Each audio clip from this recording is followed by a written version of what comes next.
I sat at my kitchen table with my tea gone cold just 3 days after burying my husband under a gray winter sky. My son stood in the doorway box in hand while his wife recorded me on her phone. My sister sat on the sofa nodding at a plan I was never part of. My son smiled and said, "We voted 3-1. The room is ours now, Mom." I stayed calm, held my breath, and said nothing. Sometimes silence isn't surrender. It's the first step of a countdown. Thank you for being here with me today. Before we begin, I'd love to hear from you. Drop a comment and tell me, have you ever had to defend what's rightfully yours from someone you trusted? Your voice truly matters in this space. Just a quick note. Some details in this story are fictionalized for storytelling and reflection. What matters most is the message it carries. I buried my husband Forrest 3 days ago, and this morning my son walked into the kitchen carrying a cardboard box like a man measuring square footage. I am Constance Kincaid, 60 years old, and I buried Forrest Whitmore in the Sleepy Hollow Cemetery under a gray December sky that matched the color of his favorite reading sweater. 3 days. 72 hours since I stood at the graveside and watched them lower the man who planted roses in impossible soil and taught our son to identify every river on a map before the boy turned 7. I sat at the kitchen table with my tea gone cold and Forrest's old geography book open to the page he'd marked with a pencil line. The December light came through the windows the way winter light does in New England, thin, apologetic, offering nothing.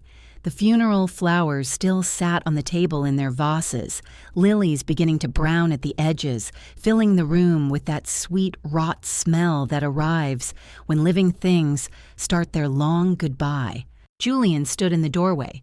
My son, 34 years old, carrying the cardboard box with both hands, like it was empty, like it weighed nothing. His eyes moved across the kitchen, the copper pots Forrest hung in 1987, the window seat where we'd drunk coffee every Saturday for 40 years, the built-in shelves Forrest made by hand when Julian was still in elementary school. "Just getting organized, Mom," Julian said. His voice had that careful quality people use when they're lying about small things. Making some plans for the house. Behind him, Celeste appeared. My daughter-in-law, 30 years old, held her phone high recording video of my kitchen, of me sitting with Forrest's book of the funeral flowers dying in real time. She called herself a content creator, which, as far as I could tell, meant she turned other people's private moments into engagement metrics. "For the memories," Celeste said, smiling at her screen. "It's important to document these transitions." Transitions. That's what she called it. The word felt wrong in my mouth, tasted like metal and lies. Forrest's book was still warm from his hands, or maybe that's just what I told myself. Maybe grief does that, makes you feel heat, where there's only absence. Julian set the box down on the counter and pulled out his phone. Started taking pictures of the kitchen, the angles, deliberate the way real estate agents photograph properties they're about to list. He didn't ask permission, didn't explain. Just moved through the space his father built, cataloging it like inventory. "The light is incredible in here," Celeste said, still filming. "Such good bones." That word felt violent. This house possessed structural soul only because Forrest gave it life, spending 30 years restoring a 1902 Victorian that everyone else had dismissed as a lost cause. He proved them wrong the way he proved most people wrong, quietly, with his hands, with patience, that looked like stubbornness, until you saw the results. I said nothing. Sometimes silence is the only honest response. Julian finished his photographs and looked at me the way you look at furniture you're deciding whether to keep or donate. "We should talk," he said. "Family meeting, living room. Now works for me. Now works for me, as if I had somewhere else to be. As if I wasn't sitting in my kitchen 3 days after burying the only man I'd ever loved, trying to remember how to be a person who existed in a world where Forrest didn't.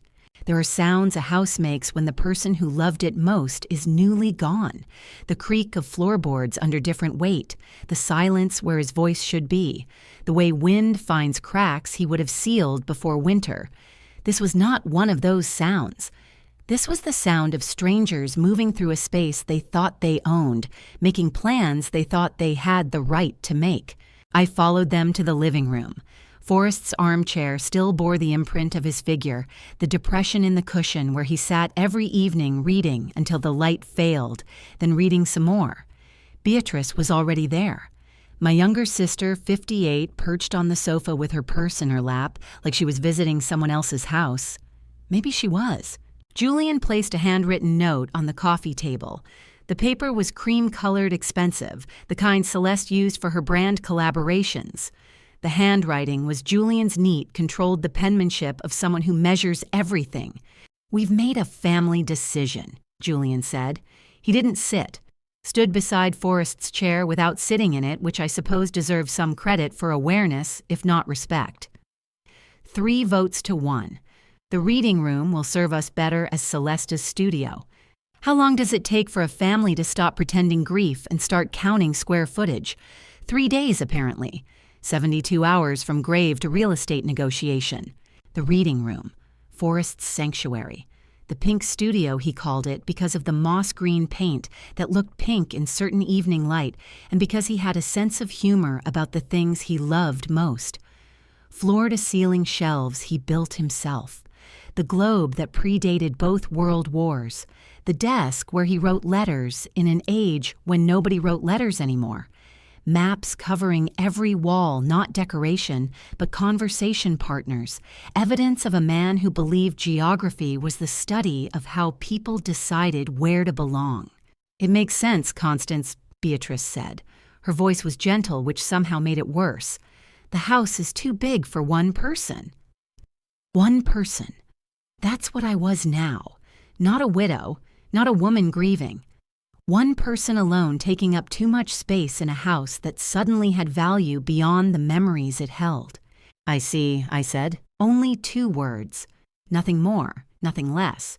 Because what else was there to say when 3 people stood in your living room in your husband's house 3 days after you buried him and told you they'd already voted on which room to take first? Julian pulled out the note, unfolded it like evidence. "Family vote," he said. 3 to 1. We thought. Beatrice nodded before Julian finished the sentence. The way you nod at a plan you already know. The way you nod when you've rehearsed this moment in your mind, or perhaps in a conversation I was never part of. Her certainty arrived too fast, too smooth, landed in the room, like something that had been waiting for its cue. 3 people in my living room, and only one of us hadn't seen this coming. They had practiced. That's what the nod meant. Beatrice had known what Julian would say before any of us entered the room. When they finally left, I walked to the one place in the house that still held Forrest's warmth, his reading room. 30 years of geography books lined the walls, spines arranged by continent, the way Forrest arranged everything with logic that looked like love. The desk still smelled of old paper and coffee.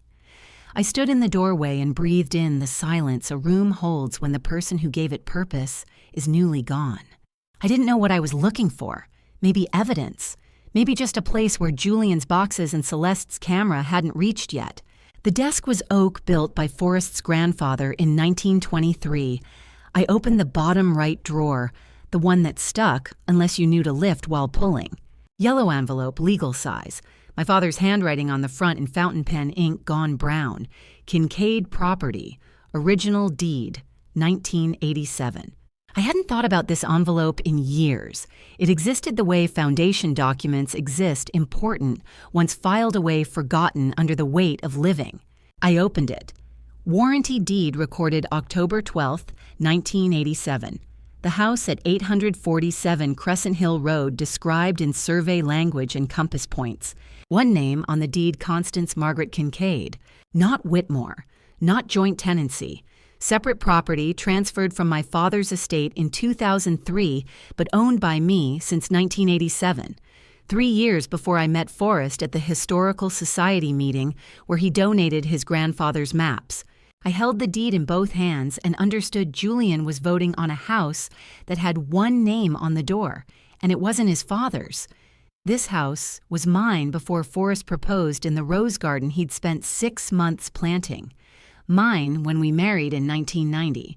Would have been mine if he'd lived another 40 years. Forrest knew. We'd discussed it once the week before our wedding sitting in this room. "The house was yours before me," he'd said, holding my hand across this desk. "It'll be yours long after. That's not a problem, that's a fact." And it had been a fact, never a point of negotiation. Forrest had planted roses in my soil, built shelves on my walls, spent 30 years making a home in a house that legally belonged only to me, and he'd done it with generous certainty some people mistake for weakness. Julian had no idea this deed existed. Neither did Beatrice. They thought the house passed through Forrest's estate subject to intestacy law divisible and negotiable. They were wrong. I put the deed back in the yellow envelope and placed it in my purse. Some weapons you don't show until you need them. I went to run errands, prescription pickup, groceries, sympathy cards to return. When I came home 3 hours later, the smell hit me before I reached the second floor. Fresh paint, chemical and sharp and wrong. The reading room door stood wide open. Celeste knelt on the floor, rolling pink paint over the moss-green walls Forrest had chosen, because he said they made the afternoon light look kind. She wore old clothes, working with the efficiency of someone who'd done this before, who'd transformed spaces for content creation the way other people renovated kitchens. The maps were gone. Antique maps Forrest had collected for 3 decades, hand-drawn coastlines, pre-statehood territories, rivers that had changed course all removed. Only dust outlines remained rectangular ghosts, marking where evidence of careful love used to hang.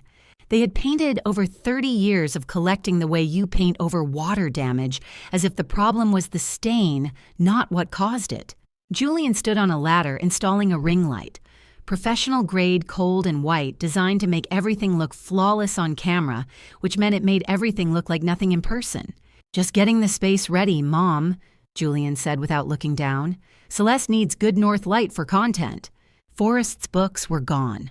43 linear feet of geography history atlases that predated highways packed into boxes stacked against the wall. Someone had labeled each one in black marker storage. Storage, as if these were seasonal decorations. Celeste looked up, smiled with pink paint on her hands. "The light in here is absolutely perfect," she said. "Your husband had great taste in rooms." Your husband. Past tense. As if 3 days was long enough to make him history. As if the man who'd chosen these walls, arranged these books, hung these maps, was now just a previous occupant whose taste could be complimented and erased. I stood in the doorway for 10 seconds, long enough to see exactly what they'd done, long enough to understand the vote had been performance, that this destruction had been planned before Julian walked into my kitchen with his empty box. I turned around, walked to the kitchen, said nothing. Sometimes silence is strategy. Sometimes it's survival. Sometimes it's both. I put the kettle on. I did not look at the pink walls again. There are things you only need to see once to know exactly what they mean. The ring light glowed cold in the room where Forrest used to read by lamplight, and I knew this was not about a studio. This was about erasing the man who built this house into a home and claiming the space he left behind. By morning, someone else would see what I had seen, and the sides would be chosen. By morning, the sides had been chosen. I just didn't know it yet. Miriam came home Wednesday morning with her backpack still on her shoulder and saw the pink walls before I could warn her. My youngest daughter, 24 years old, stood in the hallway, staring at what used to be her father's reading room, the moss-green sanctuary where Forrest had read to her every Saturday, until she was old enough to read the atlases herself, now transformed into something that smelled like fresh paint and ambition. She didn't call out, didn't ask questions, just walked into the kitchen where I sat with cold tea and yesterday's newspaper I hadn't actually read, placed her hand on my shoulder and left it there. No words, just weight, just presence. Just the kind of understanding that doesn't need explanation because some violations are obvious enough that pointing them out would be redundant. "Your father's books are in the shed," I said after a while. Her hand tightened on my shoulder. Not much, just enough that I felt the anger in her fingers the way you feel a storm coming before the first drop of rain. "All of them?" she asked. 43 linear feet. She nodded, still didn't move her hand. We sat like that for maybe 5 minutes, maybe 10, in the particular silence that exists between mothers and daughters who have just discovered they're on the same side of a war they didn't know was starting. Julian appeared in the doorway wearing yesterday's clothes, holding his phone like he'd been scrolling through something important. He looked at Miriam, smiled the way people smile when they think they're about to receive support. "Glad you're here," he said. "We could use your help with some organizing." Miriam's hand stayed on my shoulder. "Of course," she said. Her voice was neutral, pleasant, giving nothing away. "What do you need?" "Dad's storage things. The books, the maps, all that old paper. We should sort through it, figure out what's worth keeping. No point holding on to everything, right? Old paper." That's what he called it. 30 years of careful collecting first editions Forrest had found in estate sales and antiquarian shops' atlases that predated the Civil War maps hand-drawn by cartographers who believed the world was still mostly unknown old paper. "I can help with that," Miriam said. "Great. Shed's open. We'll need to make some decisions pretty quick. I've got a donation pickup scheduled for Friday." Friday! 4 days after the funeral, not even a full week before Forrest's life's work became a tax deduction. Miriam squeezed my shoulder once more, then stood. "I'll take a look now," she said. There is a language daughters and mothers speak that has no alphabet, just the weight of a hand on a shoulder, and the understanding that some things cannot be unnamed once you've seen them. Miriam had seen the pink walls. She had heard Julian call her father's books old paper. She had understood, in the space of 10 minutes, what had taken me 3 days to fully process. This was not about reorganizing. This was about erasing. I watched her walk toward the back door, backpack still on her shoulders, moving with the kind of calm that looks like compliance until you know better. The shed sat at the back of the property built by Forrest in 1995, when we'd needed storage for garden tools and seasonal things. He'd insulated it, installed shelves, treated it with the same care he treated everything he built. It wasn't climate controlled, but it was dry and protected and good enough for temporary storage of things you planned to bring back inside. I knew what Miriam would find before she opened the door. I'd seen the boxes Julian carried out the day before, watched him stack them without ceremony, without care, just physical labor to clear space for Celeste's ring light and tripod. My phone sat on the kitchen table. I stared at it the way you stare at things you're waiting to ring, even though you don't want to hear what's coming. 20 minutes passed, maybe 25. Julian made himself coffee, scrolled through his phone, talked about content calendars and brand partnerships and audience engagement. Celeste joined him, and together they discussed lighting ratios and camera angles for the new studio space. They talked around me like I was furniture, like I was something that came with the house. 30 years of careful collecting treated like yard sale surplus. That's how you measure the distance between what someone says they're doing and what they actually mean. Julian said he was honoring his father's memory, creating space for new beginnings, making practical decisions about property management. What he meant was, I am erasing the man who built this, and I am doing it fast enough that you won't have time to stop me. My phone lit up. One word. No punctuation. Just a single declaration from my daughter in the shed where her father's life's work sat on cold concrete. Ready. Not a question. Not a request for instruction. Just a statement of position. She had seen what I had seen. She had walked into that shed and found books that should have been handled with archival gloves, stacked like cordwood corners bent from careless transport, probably already developing water stains from the concrete floor that sweated in December cold. She had seen disrespect masquerading as efficiency, and she had chosen not to accept it.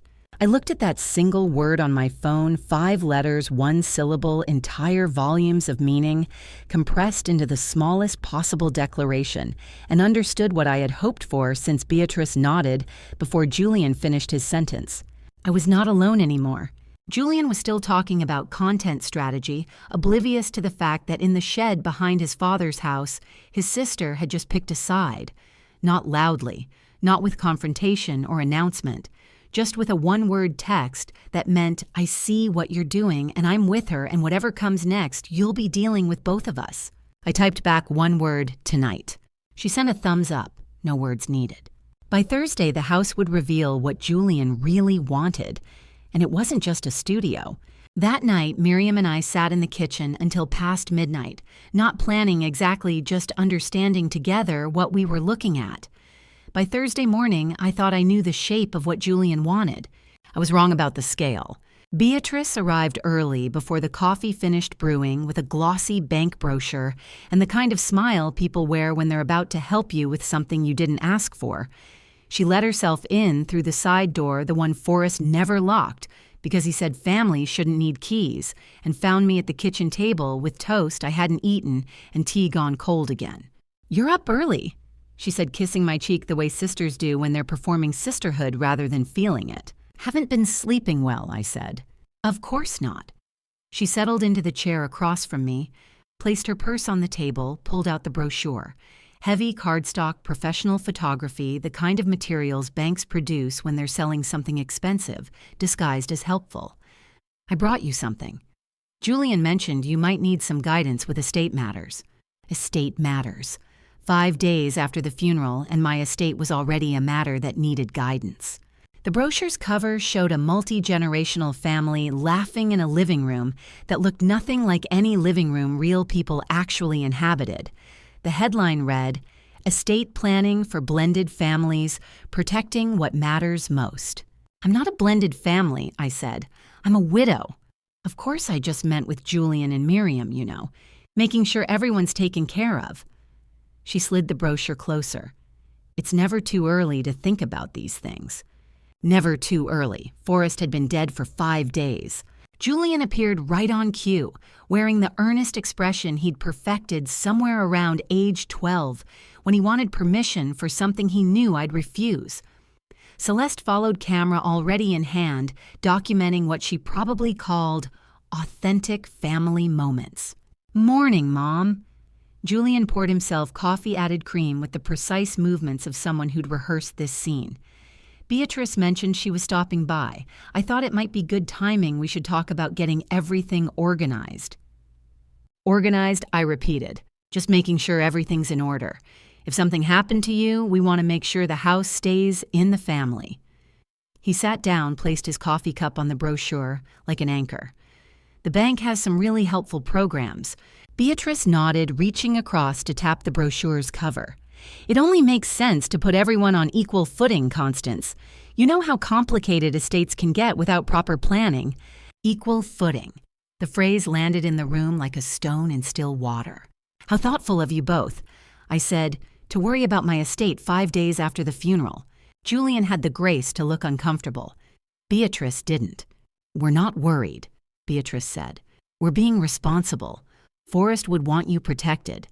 Forrest's name in her mouth sounded wrong, like she was trying on clothes that didn't fit. My husband had tolerated Beatrice for my sake, but he'd never trusted her, not since the Thanksgiving in 2009, when she'd suggested we downsize to something more manageable, 6 months after we'd finished restoring the third-floor dormer. How many times can someone say family before the word stops meaning love and starts meaning claim? I counted 3 times in Julian's explanation, twice in Beatrice's reassurances, once in Celeste's murmured agreement while she adjusted her camera angle. I picked up the brochure.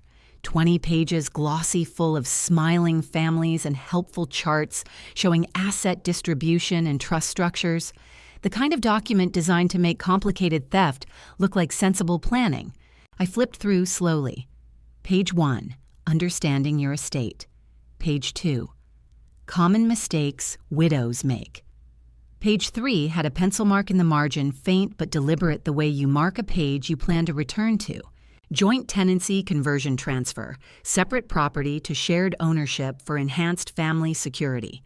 The words swam into focus like something rising from deep water. Not insurance, not planning, not protection. Conversion. There is a difference between inheriting a house and inheriting the right to give it away. They had never learned which one I had done. This house wasn't Forrest's to pass down through his will. It wasn't community property to be divided among heirs. It was mine, had been mine since before Julian was born, would be mine until I decided otherwise.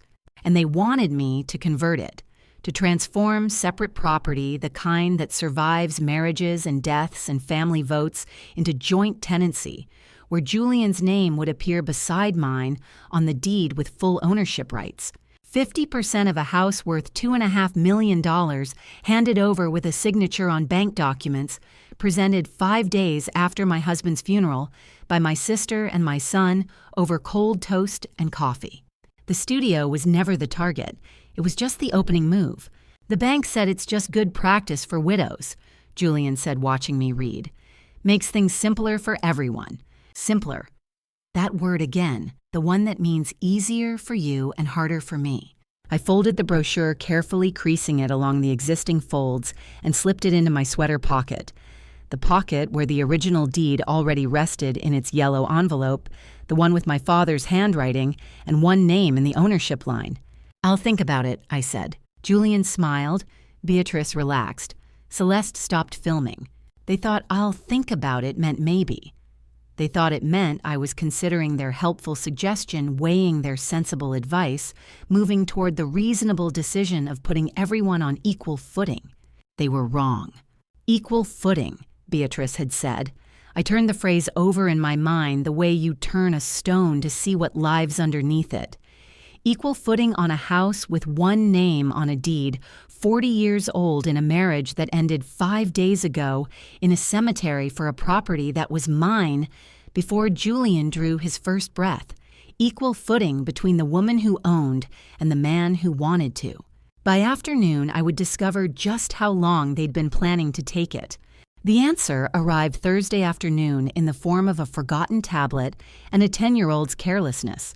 Miriam found it glowing on the living room sofa screen, lit with a group chat notification. She picked it up, intending to turn it off, save the battery, return it to Jasper when he came back from playing in the yard.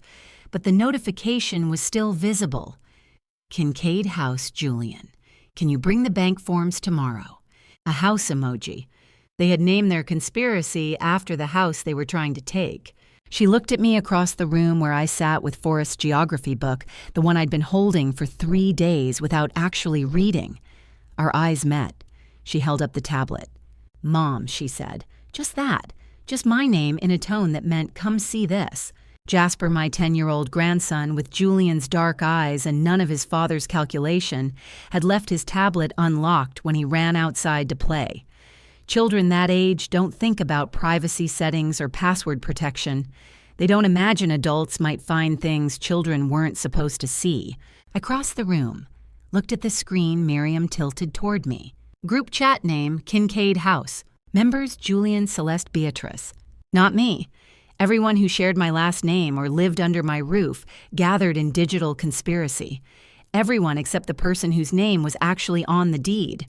Miriam tapped the screen. The chat opened. 47 messages.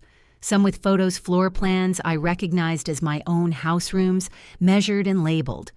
The pink studio appeared in 3 images, already painted in Celeste's vision, weeks before they'd ever touched a brush, to Forrest's moss-green walls. "You're not in this group," Miriam whispered, though we were alone in the room. Whispering felt necessary, like we'd stumbled into evidence of something that required quiet handling. "No," I said. "I'm not." She scrolled. I watched the messages fly past, a blur of casual planning and comfortable assumption. Dates and times stamped on each message, climbing backward through days that should have been about grief, and forward planning that should have been about memory. Then Miriam stopped scrolling. "Mom!" Her voice had gone flat, the way voices go when emotion is too large to fit into sound. "Look at the date." 6 weeks. The first message was dated 6 weeks ago. Forrest had still been alive, dying but alive, still breathing in the downstairs guest room we'd converted to hospice space because he wanted to die at home, surrounded by the books he'd collected and the walls he'd painted and the garden visible through windows he'd installed with his own hands. 6 weeks ago, while I sat beside his bed, reading aloud from the atlas he loved, while I measured morphine and adjusted pillows, and pretended not to notice how his breathing had changed. Julian had been typing messages in a group chat about what to do with the house when I was alone in it. Miriam's hand shook slightly as she scrolled to the first message. Julian. "Once Dad passes, we need to move fast. Mom won't know what to do with the house. Presented as family decision, she won't push back against the whole family. She never does. Celeste. The reading room has perfect north light. If we can convert it before she settles into routines, it'll be easier. Beatrice, she never fights. That's always been her problem. Make it sound like you're helping, she'll go along. Julian, exactly. Frame everything as what's best for the family. She raised us to put family first. We just use that. They had studied my silence the way a hunter studies a deer trail, not with respect, but with calculation, noting where I would step and where I would never dare to go. My own patterns of peacemaking, 40 years of swallowing no to keep dinner tables quiet, documented and weaponized in a chat thread with a cheerful house emoji. Miriam kept scrolling. More messages appeared, each one a small cut that added up to hemorrhage. Beatrice, the estate lawyer, said joint tenancy is standard for widows. She won't question it if we present it right. Julian, bank appointment set for the week after funeral. Strike while she's still grieving, she'll want help with decisions. Celeste, I can document everything. Make it look like family collaboration, memory preservation. Content angle, how our family honored Dad's legacy by reimagining space. She was going to monetize my grief, turn Forrest's death into engagement metrics and affiliate links. Screenshot everything I said. My voice sounded strange in my own ears, calm and cold, and nothing like the woman they'd described in their messages. The woman who never fought. The woman whose problem was her own kindness. Already doing it, Miriam said. Her thumbs moved across the screen, capturing each message, each photo, each casual calculation about how to steal a house from a grieving widow by exploiting the very gentleness they claimed to love about me. 47 messages, 6 weeks of planning, 3 people who should have been planning a funeral, planning a theft instead. My phone buzzed. Miriam had sent the entire thread screenshot stitched together in one long evidence chain. 2 words in her message, Mom, all of it. I opened the images on my phone, scrolled through them slowly. There was my house measured and divided. There was my reading room already painted pink in Celeste's photographs. There was my kindness listed as weakness filed under advantages we can use. And there, in a message from 5 weeks ago, while Forrest could still speak, still recognize me, still squeeze my hand. When I read to him, Beatrice had written, "She never fights. That's always been her problem." I read those words 3 times.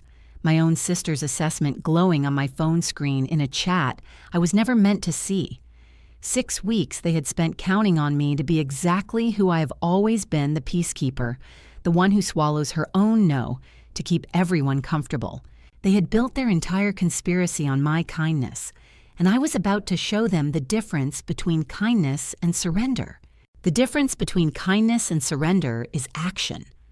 Friday morning, I took mine. I walked into Clarence Pemberton's law office carrying a folder that held 40 years of proof and 6 weeks of betrayal. The deed, the screenshots, and the quitclaim Julian had pressed into my hands Thursday night like he was offering me a lifeline instead of a noose. Clarence, 65, and the man who'd stood beside Forrest's coffin 6 days ago looked up from his desk when his secretary showed me in. He'd known Forrest since law school, handled our estate planning, witnessed our wills. He was the kind of lawyer who sharpened his pencils before he sharpened his arguments, and I needed both.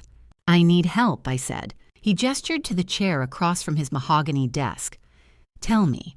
No pleasantries, no condolences he'd already offered at the funeral. Just the immediate shift into professional mode that meant he understood this wasn't a social call. I spread the documents across his desk the way you lay out evidence at a crime scene. First, the yellow envelope containing the original deed, my father's handwriting. On the front, my name alone in the ownership line.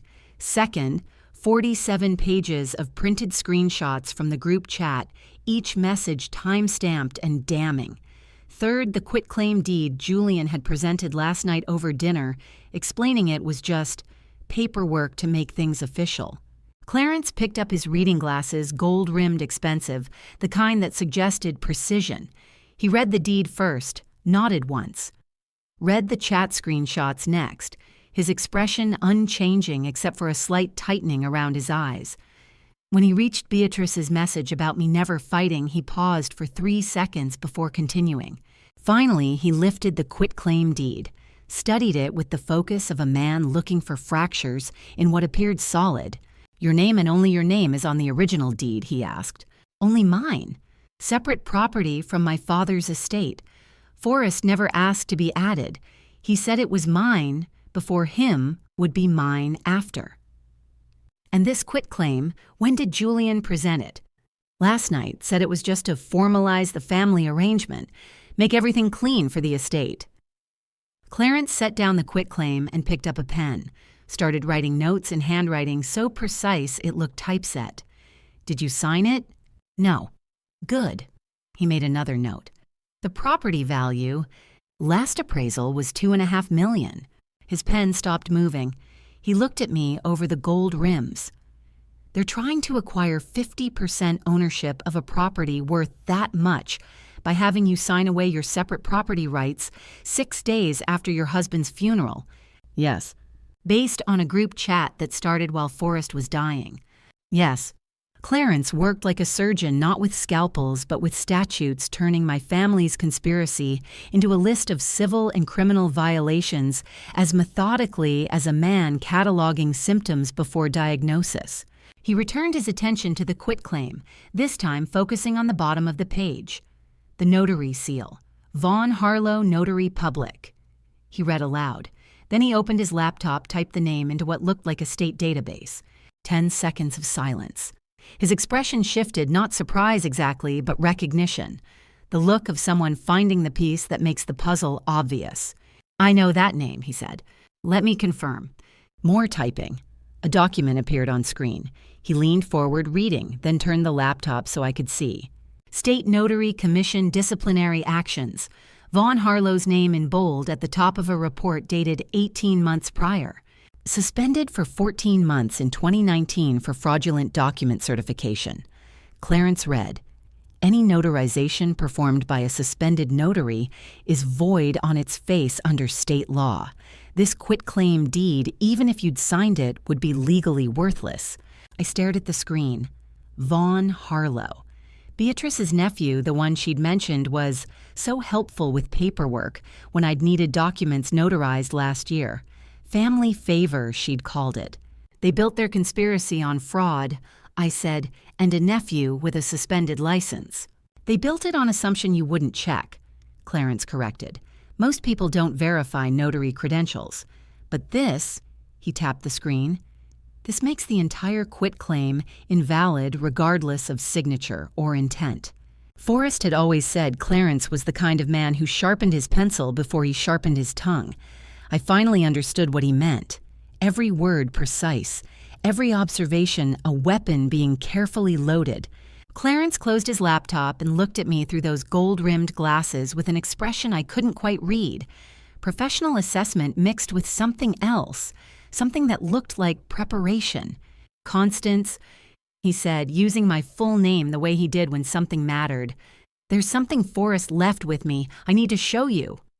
He opened the bottom drawer of his desk, the one with a lock, the one for documents that needed more than filing cabinets, and lifted out a sealed envelope.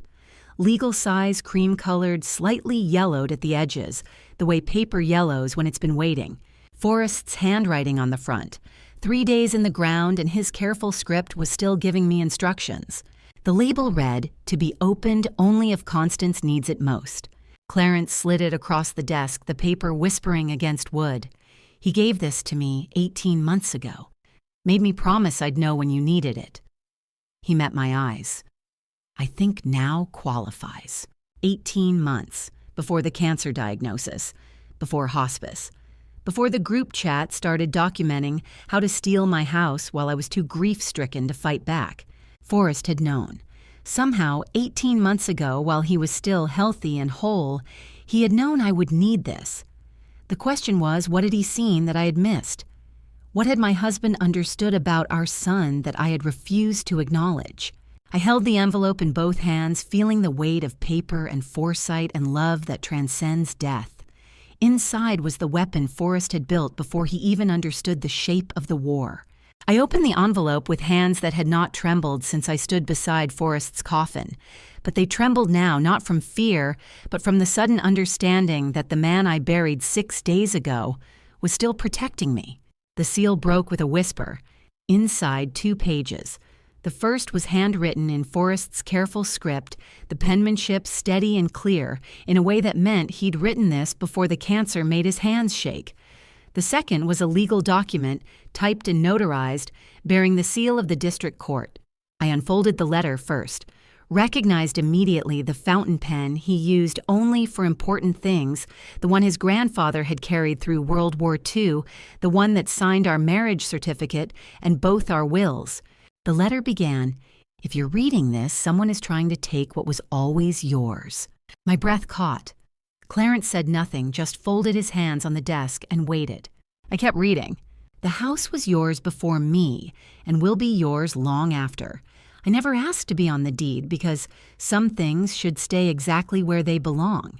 You inherited that property from your father, the man who taught you that ownership isn't just legal, it's moral. You've cared for that house like you've cared for everything you love completely, without reservation, expecting nothing in return. I'm writing this 18 months before I expect you'll need it, but I know my body well enough now to understand the timeline I'm looking at. And I know Julian well enough to worry about what happens when I'm not standing between him and opportunity. I've known our son since he drew his first breath. I loved him completely. I also knew him clearly. There's a difference between seeing someone's flaws and refusing to love them, and I never confuse the two. But I won't lie to you from the grave, my love. Julian has always measured value in dollars and square footage instead of memory and care. I hoped marriage would change that. Fatherhood. Time. But some people are built to acquire, and the acquiring becomes the point. If you're holding this letter, it means I was right to worry. It means Clarence recognized that you need protection I can no longer provide in person. So I'm providing it the only way I can, through law and foresight and love that doesn't end just because my breathing did. The words blurred. I blinked, focused, kept reading. The second page is a legal instrument I registered with the district court. Clarence witnessed it. It's binding, filed, and Julian doesn't know it exists. Use it if you need to. Use it without guilt. I built this protection because I love you and because I know you well enough to understand you'll hesitate to defend yourself if it means hurting someone you raised. Don't hesitate. Some doors need to lock from the inside. Always yours, Forrest. I set down the letter with hands that were steadier now, fortified by the particular strength that comes from being loved so completely that someone plans your protection from beyond the grave. I had thought grief was the heaviest thing a person could carry until I felt the weight of being loved. Like this, loved enough that a dying man spent his remaining strength building me weapons he hoped I'd never need. "Read the second page," Clarence said gently. I unfolded the legal document, dense legal language, the kind that requires translation. "Let me explain what Forrest did," Clarence said. He pulled the document toward himself, ran his finger down the text. 18 months ago, Forrest registered a confidential amendment to his will with the district court. It's called an automatic disinheritance clause with a protective trigger.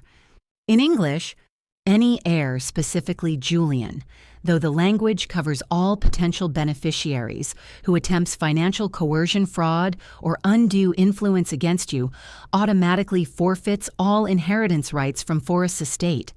Not just the house, which isn't in his estate anyway. Everything. The investments, the retirement accounts, the life insurance proceeds, all of it. I stared at him. Automatically. The moment Julian presented that quitclaim deed, the moment he pressured you to convert your separate property to joint tenancy, the moment he participated in that group chat planning to manipulate you into signing away your rights, he triggered the clause. He just doesn't know it yet. How much is Forrest's estate worth? Clarence consulted a file on his desk. After final accounting, approximately $1.3 million. Julian was set to inherit half as the eldest child. Miriam would receive the other half, $650,000. Julian was trying to steal my house while simultaneously forfeiting more than $500,000 from his father's estate. He doesn't know this exists, I asked. Forrest specified confidentiality until triggered. The clause activates automatically upon credible evidence of financial coercion against you, but remains sealed until you choose to invoke it. Clarence leaned back in his chair. He built you a door that locks from the inside, and Julian is standing on the wrong side of it. Forrest had always been a man who fixed the roof before the storm, who changed the oil before the engine seized, who planted bulbs in October for flowers he wouldn't see until April. He had seen Julian coming like weather on a radar screen and built me an umbrella I didn't know existed, 18 months ago, while he could still walk to this office without assistance, while his signature was still steady and strong, while he had enough breath to explain to Clarence exactly what he feared and why. "What do I do now?" I asked. "You have options," Clarence said. "You can invoke the clause immediately, which cuts Julian out of the estate entirely. You can hold it in reserve as leverage. You can—" What would Forrest want? Clarence smiled, the first real warmth I'd seen since I walked into his office. "He'd want you protected. Everything else is negotiable." I folded both pages, carefully returned them to the envelope. My hands weren't trembling anymore. Forrest had known 18 months ago when he could still walk to Clarence's office, still hold a pen without shaking, still sign his name on a document that would protect me from the son he loved but understood clearly. He had done the one thing he could still do from wherever he was now. He had left me a door that locked from the inside. And Julian was about to discover that some doors once locked don't open just because you want them to. Julian didn't know the door had already locked. That was the advantage. When I walked into my kitchen Friday noon, 3 people sat at my table like a tribunal, waiting to pass judgment. Julian in Forrest's chair, Beatrice beside him, hands folded like she was waiting for communion, and a man I hadn't seen in years but recognized immediately, Vaughn Harlow, my nephew, at 32, Beatrice's son, wearing a gray suit and carrying a leather briefcase that said professional, even if his record didn't. In the center of the table, a 3-page document in a professional plastic folder, the kind banks use when they want something to look more important than it is. Mom. Julian gestured to the empty chair like he was inviting me to sit at my own table. "Thanks for making time. We know you've got a lot on your plate." A lot on my plate. 6 days after burying my husband and my son was using grief counselor language to soften what came next. I sat, said nothing, waited. Vaughn opened his briefcase, pulled out a notary's stamp and logbook with practiced efficiency. "Good to see you, Aunt Constance," he said. His voice had that carefully neutral tone notaries use when they're pretending they don't know what document they're witnessing. "I'm here to help make everything official." Official. Another word that means whatever the speaker needs it to mean. Julian slid the folder toward me. "This is the homeowner's insurance renewal we talked about. There's also a property tax exemption application for widowed seniors your accountant said you really should file this year. It'll save you about $4,000. I opened the folder.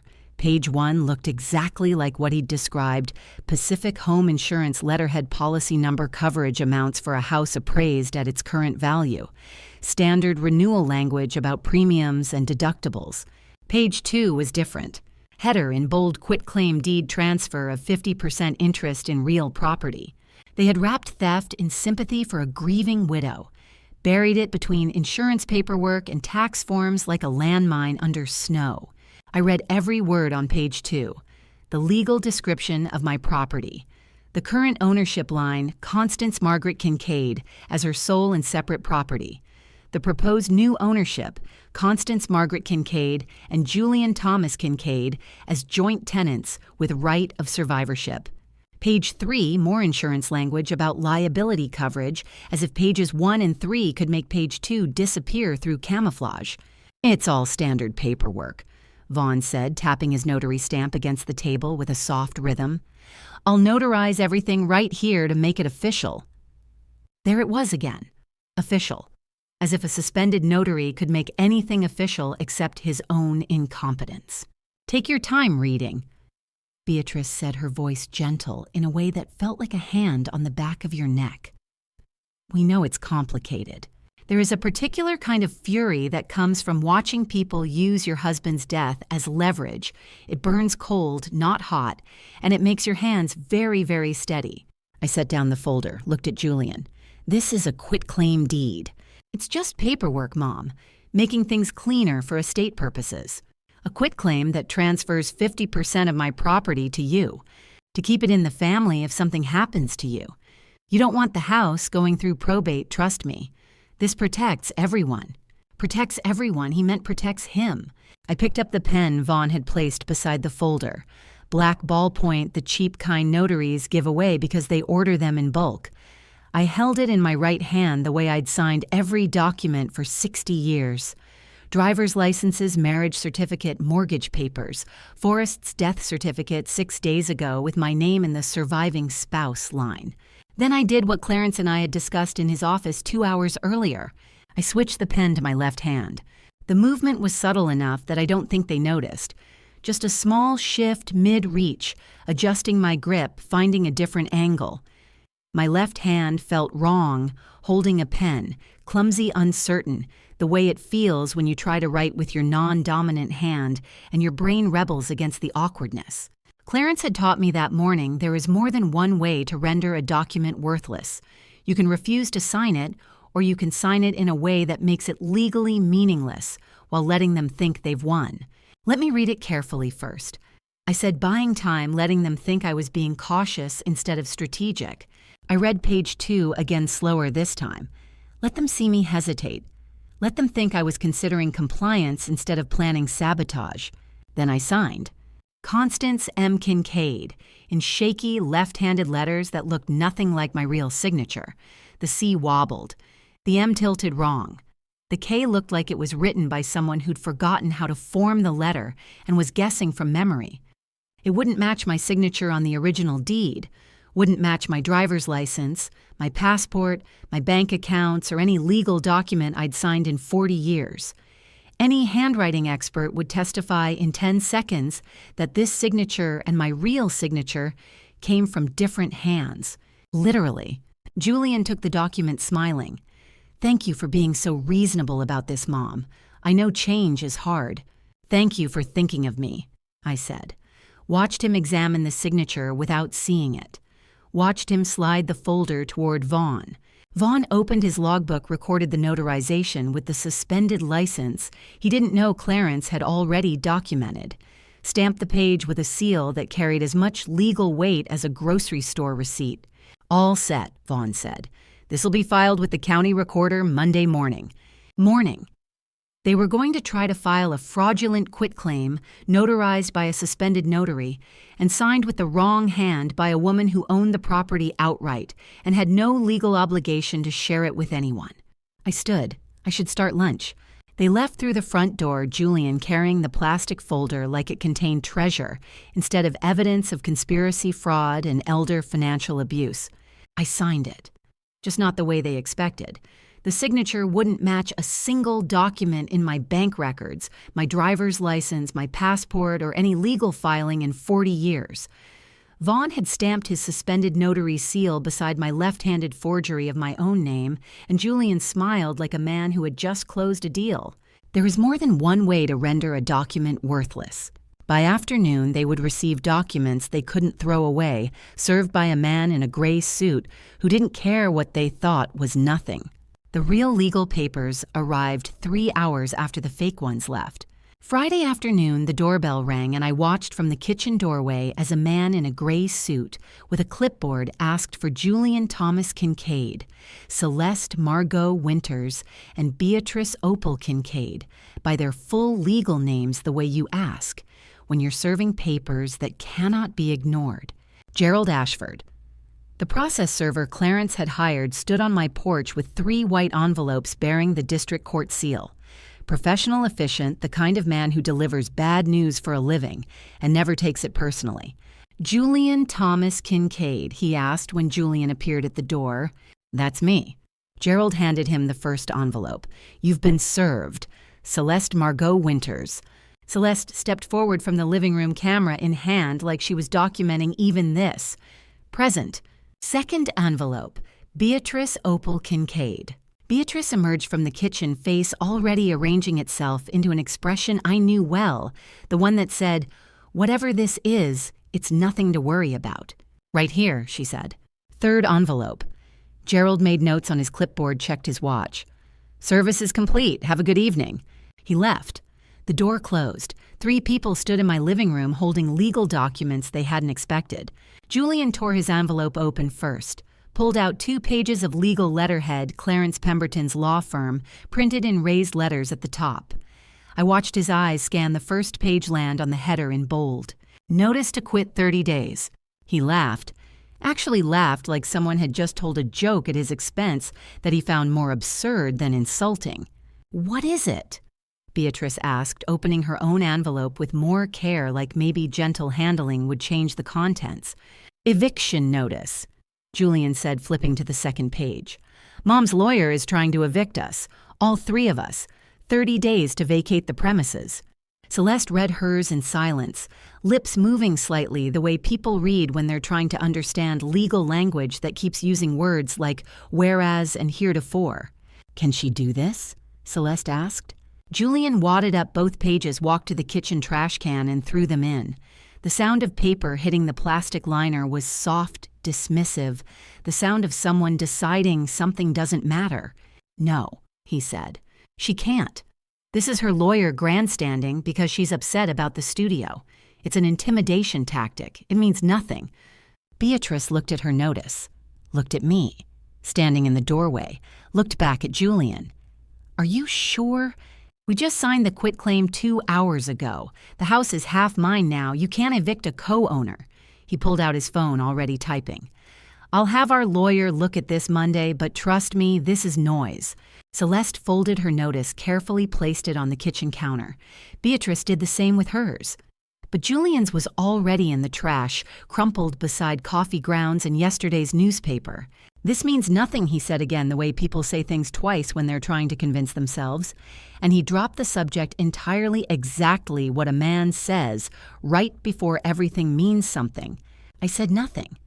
Just watch them dismiss legal documents the way you dismiss junk mail, the way you throw away warnings because you've decided you're immune to consequences. Clarence had predicted this. Told me in his office this morning that Julian would read the notices, declare them invalid, and dispose of them like they were suggestions instead of law. Men who think they own everything. Clarence had said, "Always think the law is optional until it isn't." Dinner that evening was quiet. Miriam had joined us, her presence at the table a reminder that not everyone in this house was pretending we were a normal family having a normal Friday meal. She caught my eye, once raised her eyebrows in a question I answered with the smallest shake of my head. "Not yet." Celeste broke the silence halfway through the soup I'd made from Forrest's recipe, the one with carrots and ginger that he'd perfected over 20 winters. "I've planned a soft launch for the studio," she said, voice bright with the particular enthusiasm of someone about to make an announcement. "Tomorrow morning, 10 o'clock. I've invited some content collaborators, a few friends who want to see the space. Mrs. Tremaine from next door said she'd love to come." Opal Tremaine, my neighbor for 40 years, the woman who'd brought casseroles when Forrest got sick, who'd stood beside me at the funeral wearing her late husband's coat, because she said grief required old wool and good pockets. "It's important to launch with community," Celeste continued. "Show people how we're honoring the space while evolving it for new purposes. How do you tell someone they've just invited witnesses to their own undoing without actually telling them you don't? You just say yes." Julian turned to me. "Mom, it would mean a lot if you'd be there, to show your support for the family, for what we're building together." What they were building, in the room they'd stolen, with the signatures they'd forged, using my grief as leverage and my kindness as ammunition. I set down my spoon, looked at Julian directly. "I would not miss it," I said. The most genuine thing I'd said all week, maybe all month. Certainly the most honest answer I'd given to any question Julian had asked since Forrest died. "Really?" Celeste brightened like she'd been prepared for resistance and was pleasantly surprised by cooperation. "That's wonderful. It'll mean so much to have you there showing unity." Unity. Another word that means whatever the speaker needs it to mean. Miriam kicked my foot gently under the table. I didn't look at her. Didn't need to. We both understood what tomorrow would bring. Julian smiled, raised his water glass like we were celebrating something. "To family," he said. Beatrice raised hers. Celeste clinked glasses with Julian. Miriam lifted hers without drinking. I raised mine. To family, I echoed, and meant something completely different than Julian did. They had invited the neighborhood into my house to witness their victory content collaborators with cameras, the neighbor who'd known me for 40 years, friends who would watch Celeste claim Forrest's room as her creative kingdom. They had built the stage, chosen the audience, scheduled the performance. I decided to let them keep the invitation list. Saturday morning would come, and with it witnesses they had curated for a show they didn't know they were performing. Saturday would bring witnesses. Friday night brought something worse. After the dishes were cleared and the house settled into the particular quiet of people avoiding each other, I went to my bedroom with Forrest's geography book, the one I'd been holding for a week without actually reading. I sat on the bed we'd shared for 34 years, open to the page he'd marked with a pencil line, and tried to remember what his voice sounded like when he read aloud. The knock on my door came at 9:30. "Mom," Julian's voice through the wood. "Can I come in? I found something on Dad's old phone that I think you should hear." I knew before he finished the sentence that whatever came next would be the worst thing yet. There's a tone people use when they're about to weaponize your grief, gentle, careful, like they're handling something fragile when really they're handling a grenade. "Come in," I said. Julian entered, holding his phone, the screen glowing in the dim bedroom light.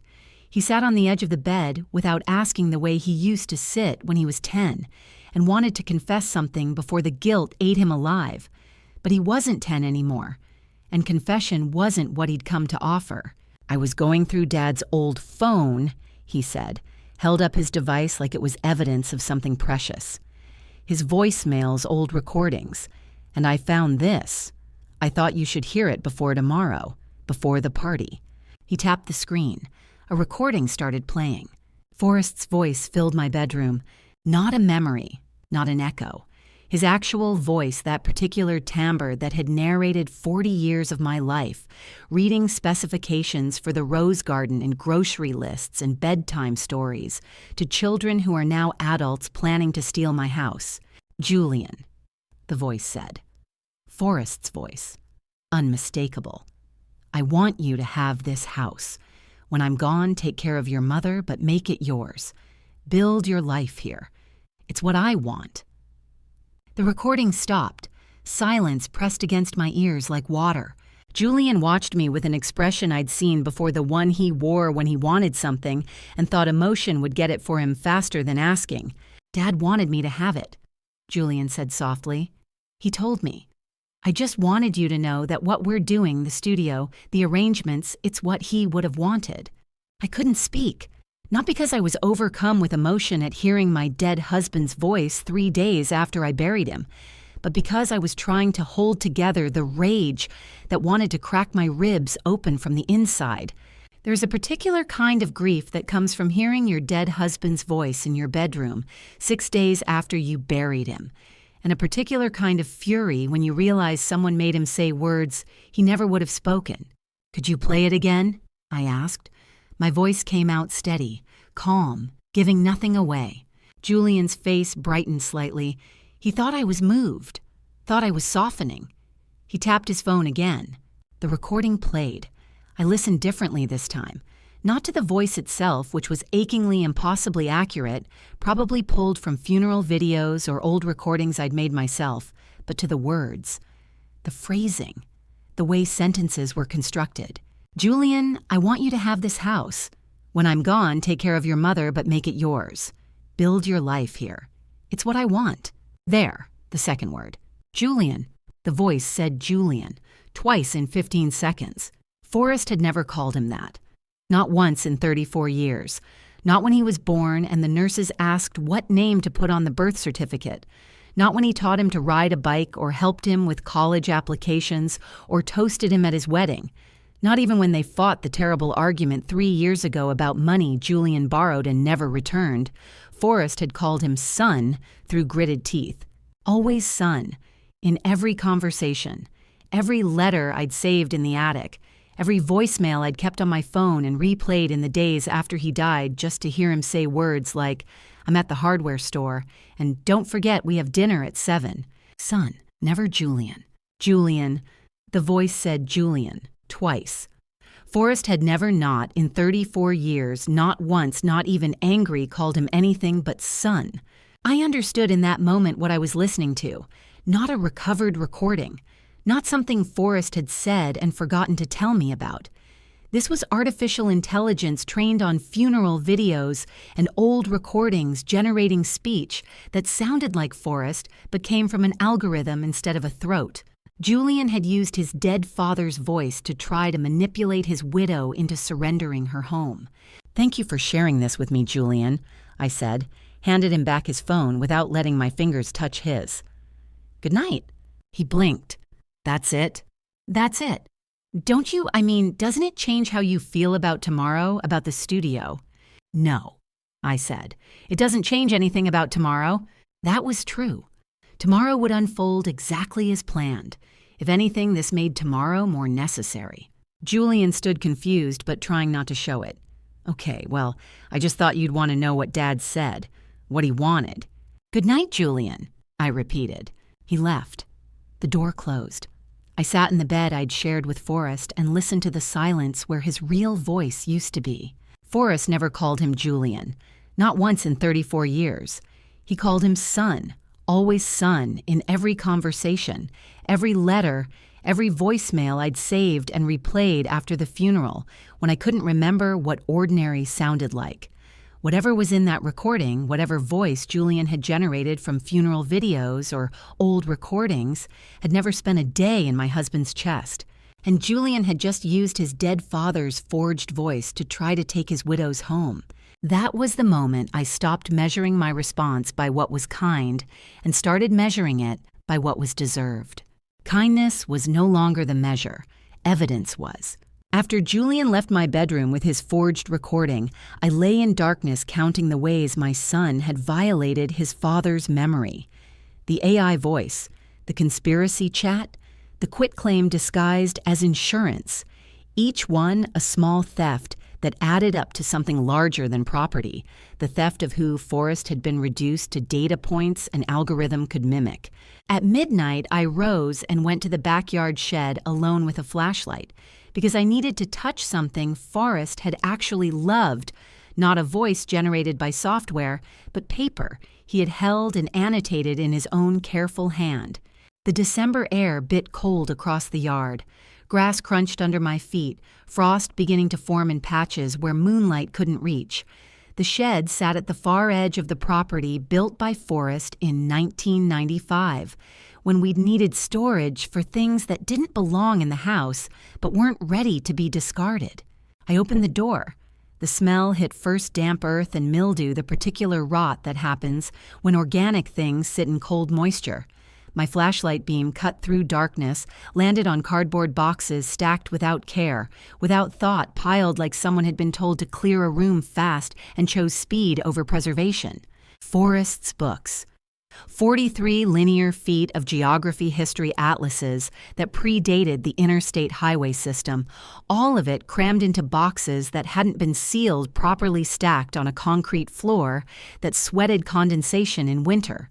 I knelt beside the bottom box, ran my hand along the cardboard, wet, not soaked but damp enough that I could feel moisture through the material, lifted the flap. Water stains visible on the top book, brown seepage marks crawling up from the bottom where the box sat directly on concrete. Mildew already starting. I could smell it stronger here, fungal and wrong, the smell of things decaying that should have been preserved. They had done this in 6 days. 6 days from funeral to fungus. I opened another box. Same story. And another. The flashlight revealed corners bent where books had been tossed rather than placed, spines cracked from careless handling, dust jackets torn. 30 years of careful collecting. Forrest had acquired these books one at a time, often waiting months for the right edition at the right price. He'd handled each one like it was both valuable and fragile, which they were, especially the older atlases, with hand-colored maps and bindings that predated mass production. They had treated his life's collection the way you treat a relative's belongings after a funeral when nobody wants them, but nobody has the courage to throw them away, with careless storage that is its own kind of disposal. Put them somewhere out of sight and let time do the work of destruction, so you don't have to make the decision yourself. I sat back on my heels in the cold shed flashlight beam, steady on boxes that should have been in archival storage, or at minimum on shelves above ground level, and felt grief harden into something more useful. Grief alone just sits in your chest and aches. This was different. This was fuel. I started searching through boxes, systematically reading titles by flashlight. Physical Geography of the Sea Forest had quoted from this one at dinner parties explaining ocean currents like they were characters in a story. Atlas of Historical Geography, this one had been on his desk the day he died, open to a page about trade routes. Then I found the one I was looking for. Brown leather worn smooth at the corners from decades of handling. No dust jacket because it had never had one. Gold lettering on the spine, faded but legible. A Traveler's Atlas of New England, 1923. Forrest's most opened book. The one he returned to whenever he was planning a trip or researching a location, or just wanted to see how things had changed in 100 years. Every page bore his pencil annotations, small observations in the margins, corrections where modern geography had proven the atlas wrong. Additions where he discovered something the original cartographer had missed. I opened it, carefully shining the flashlight on pages I'd seen him turn 1,000 times. There is handwriting beside a coastal route, noting that the road had been rerouted in 1967 after a storm. There a comment about a town that no longer existed, absorbed into a larger municipality. There a simple checkmark beside a location we'd visited together, his way of marking places that had moved from map to memory. There is something about holding a book your dead husband annotated his handwriting alive on the page when his voice is gone that makes you understand the difference between what can be stolen and what remains untouchable. Julian could take the room, could paint over the walls, could even forge a voice that sounded like Forrest's throat. But these careful pencil marks, these small observations about distance and geography and the way places change over time, this was something no algorithm could generate. This was the actual residue of a mind that had noticed things and written them down. Not because they were important to anyone else, but because they were true. I held the atlas to my chest in the dark shed, standing among boxes that smelled like they were already becoming compost, and made a promise I intended to keep. One book back. Tomorrow I get the rest. I walked back to the house carrying the atlas like it was something precious, which it was. The frost had thickened while I'd been in the shed. My breath made clouds in the December air. Somewhere a dog barked twice and went quiet. In my bedroom, I placed the atlas on the bedside table where I would see it first thing Saturday morning. Brown leather worn smooth by Forrest's hands, pages filled with his careful pencil notes about roads and coastlines and the distances between things that mattered. One book, just one for now. Tomorrow I get the rest of the library back. And tomorrow, in front of the witnesses Julian and Celeste had invited, I would show them the cost of treating someone's treasures like trash. Tomorrow had arrived. The atlas sat on my bedside table where I'd placed it at midnight, promise made. Saturday morning arrived quiet and cold, the house still sleeping at 7, and I sat in the kitchen with tea and the atlas from the shed, trying to understand why my own sister had spent 17 years hating me for something that was never my fault. 3 hours until guests arrived. 3 hours until Julian and Celeste opened their studio to witnesses. They'd invited cameras. They'd curated neighbors who would see what they wanted to show. 3 hours to understand why Beatrice had built this conspiracy. I opened my phone, pulled up the screenshots Miriam had sent. 47 messages in the group chat labeled Kincaid House with the cheerful house emoji. Scrolled to the oldest message, the one that started everything. Beatrice's name appeared first, not Julian's. Beatrice. She hadn't been supporting Julian's plan. She had been executing her own, and Julian was the instrument she'd chosen because he was greedy enough to be useful and arrogant enough not to notice who was actually in control. I thought about the family vote, the way Beatrice had nodded before Julian finished his sentence, certainty arriving too fast, landing in the room like something rehearsed. She knew what he would say because she'd told him what to say. The question I'd never asked, when did she start hating me? I knew the answer. I'd known it for 17 years, filed it away in the category of family grudges you don't examine too closely, because examination requires choosing sides, and I'd always chosen peace over truth. 2009. Financial crisis. Beatrice's husband, Ralph, charming, reckless, the kind of man who thought poker was investment strategy and debt was just temporary inconvenience, had gambled their house underwater. Literally. The mortgage was twice what the property was worth, and the bank was foreclosing. Beatrice had called me on a Tuesday. I remember because Forrest was teaching that day, and I'd been alone in the kitchen making soup when her number appeared on my phone. Connie, she'd said, using the nickname she only deployed when she wanted something. I need $80,000. The bank is foreclosing in 3 weeks. You're my only chance. I'd asked the obvious question. What does Ralph need $80,000 for? Silence, then, to save the house. But Ralph didn't need money to save the house. He needed money to cover the gambling debts he'd accumulated, trying to win back the money he'd already lost. The house was just collateral damage. I'd offered what I thought was reasonable. I'll pay the mortgage company directly, every month. You won't lose the house. I'll cover it until you're back on your feet. Another silence. Longer this time. When Beatrice spoke again, her voice had gone cold in a way I'd never heard before. That's not what I asked for, she'd said. Never mind. She'd hung up. 3 weeks later, the bank took the house. Ralph left 6 months after that, found another woman who didn't know about his poker habit yet. And Beatrice had blamed me. For 17 years. Not Ralph, who'd gambled away their equity. Not the bank who'd foreclosed. Me. For refusing to enable her husband's addiction by handing over cash he would have lost before the mortgage company ever saw a dime. Some people carry grudges like heirlooms, polishing the wrong done to them until it shines brighter than the person who actually did the wrong. Beatrice had spent 17 years blaming me for Ralph's poker debts, and now she was using my grief as an opportunity to take something she thought I owed her. Before I reveal when Beatrice actually started planning this comment, A or B A, if 17-year grudges can be forgiven. B, if betrayal during dying days crosses the line. Add one reason. Note upcoming details are recreated for narrative impact. The lesson matters most. I looked at the group chat again, the timestamp on Beatrice's first message, 6 weeks ago.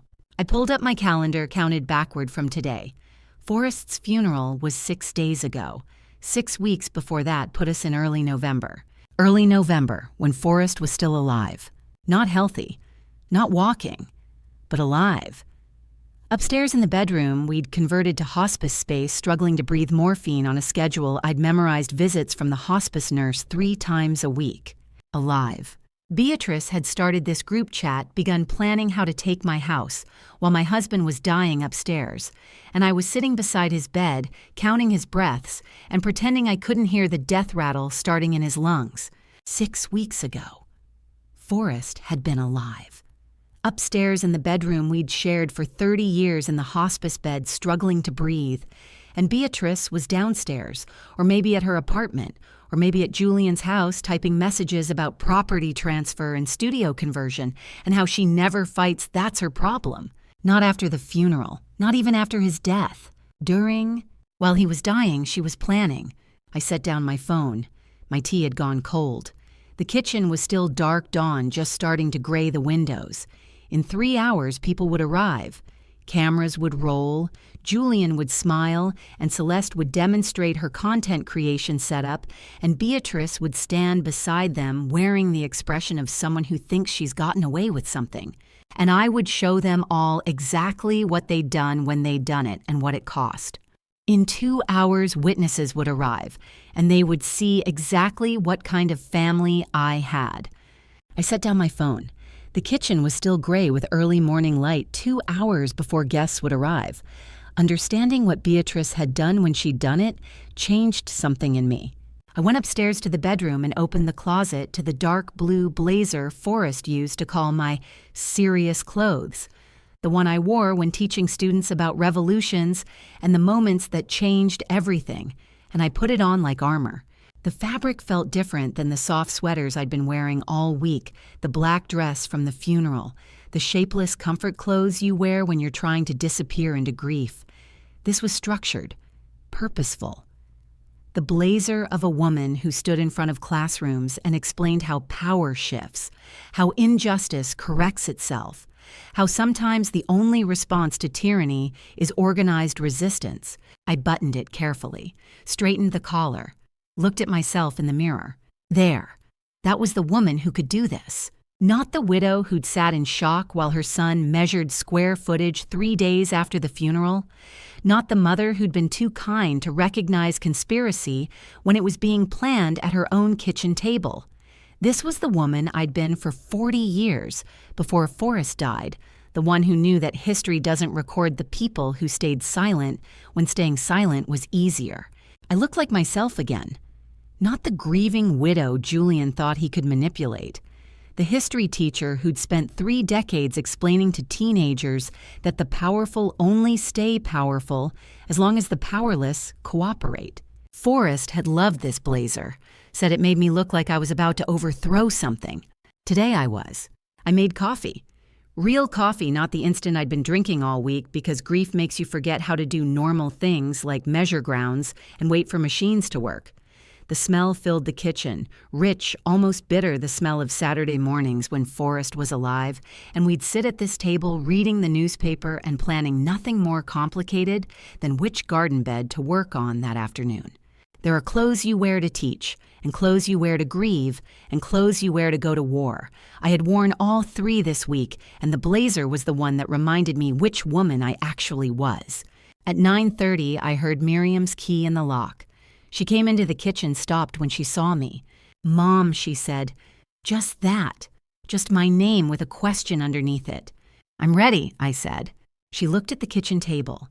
I'd spread everything out like evidence at a trial.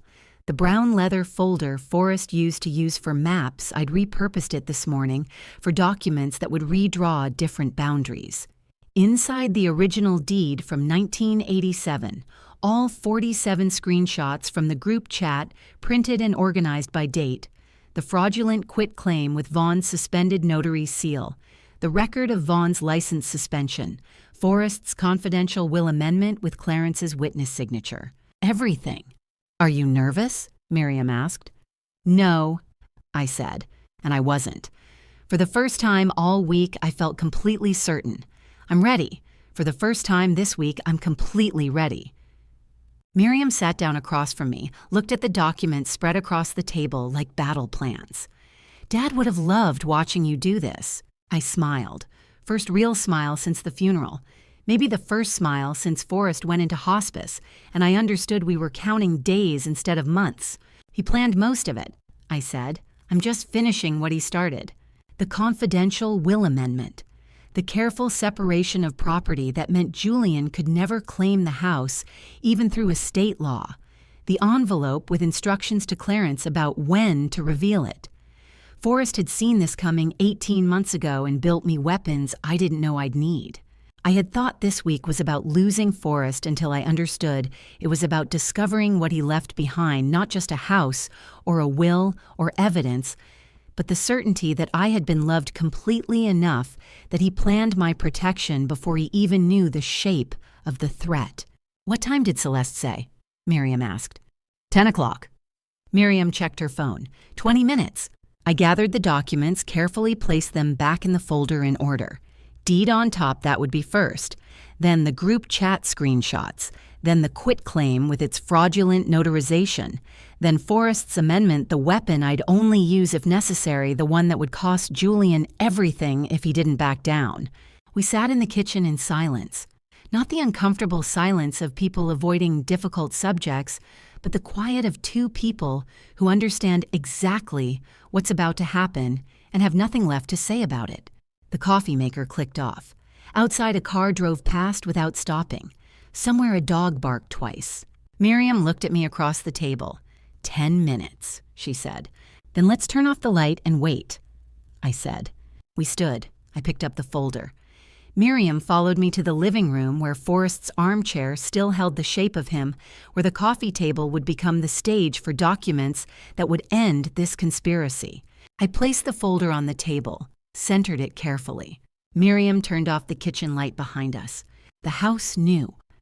I could feel it in the way the floorboards settled, the way the windows held the morning light, the way the air itself seemed to be holding its breath. This house that I'd owned for 40 years, that Forrest had loved for 30, that Julian thought he could take with forged signatures and manufactured grief. It was waiting with us. We sat, 9:52 by the kitchen clock, visible through the doorway. 8 minutes until 10. 8 minutes until guests arrived expecting to see a studio launch, and instead would witness something entirely different. Outside, I heard a car slow turn into the driveway, engine cutting off, doors opening. The first guests right on time.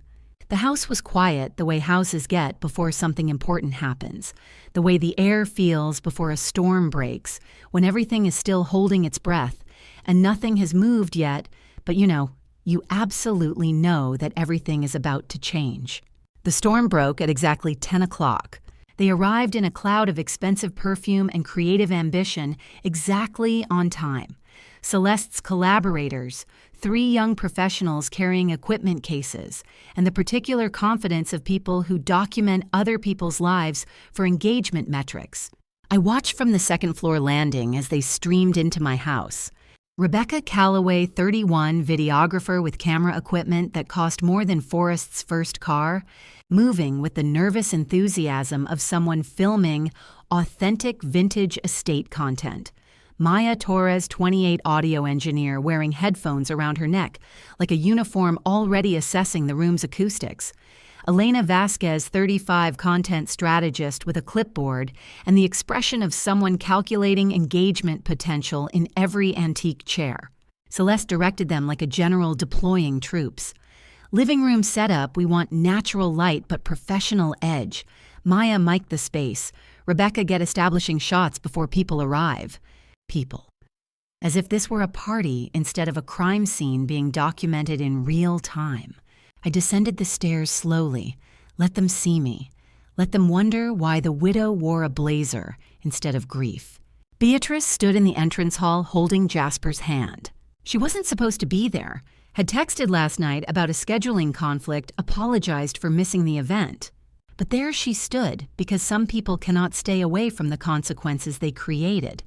She was wearing the pearl earrings our father had given us both on our wedding days. Hers still perfect, never pawned, because she'd kept them while losing everything else. My sister, who'd planned this conspiracy while my husband was dying, now dressed like she was honoring his memory. She looked directly at me and nodded once. She knew I'd discovered the timeline, knew I understood her role, and she'd come anyway bringing Jasper as her witness. Miriam appeared at my elbow. "Mom," she whispered, "just that. Just checking." I touched her hand briefly. Ready. The doorbell rang. Opal Tremaine, my neighbor for 40 years, arrived with a basket of homemade scones, the kind she used to bring Forrest when he was sick. 72 and sharp as the day I'd met her, wearing sensible shoes and carrying herself like someone who'd seen enough of life not to be impressed by content creators with ring lights. "Constance," she said, kissing my cheek, "I brought sustenance."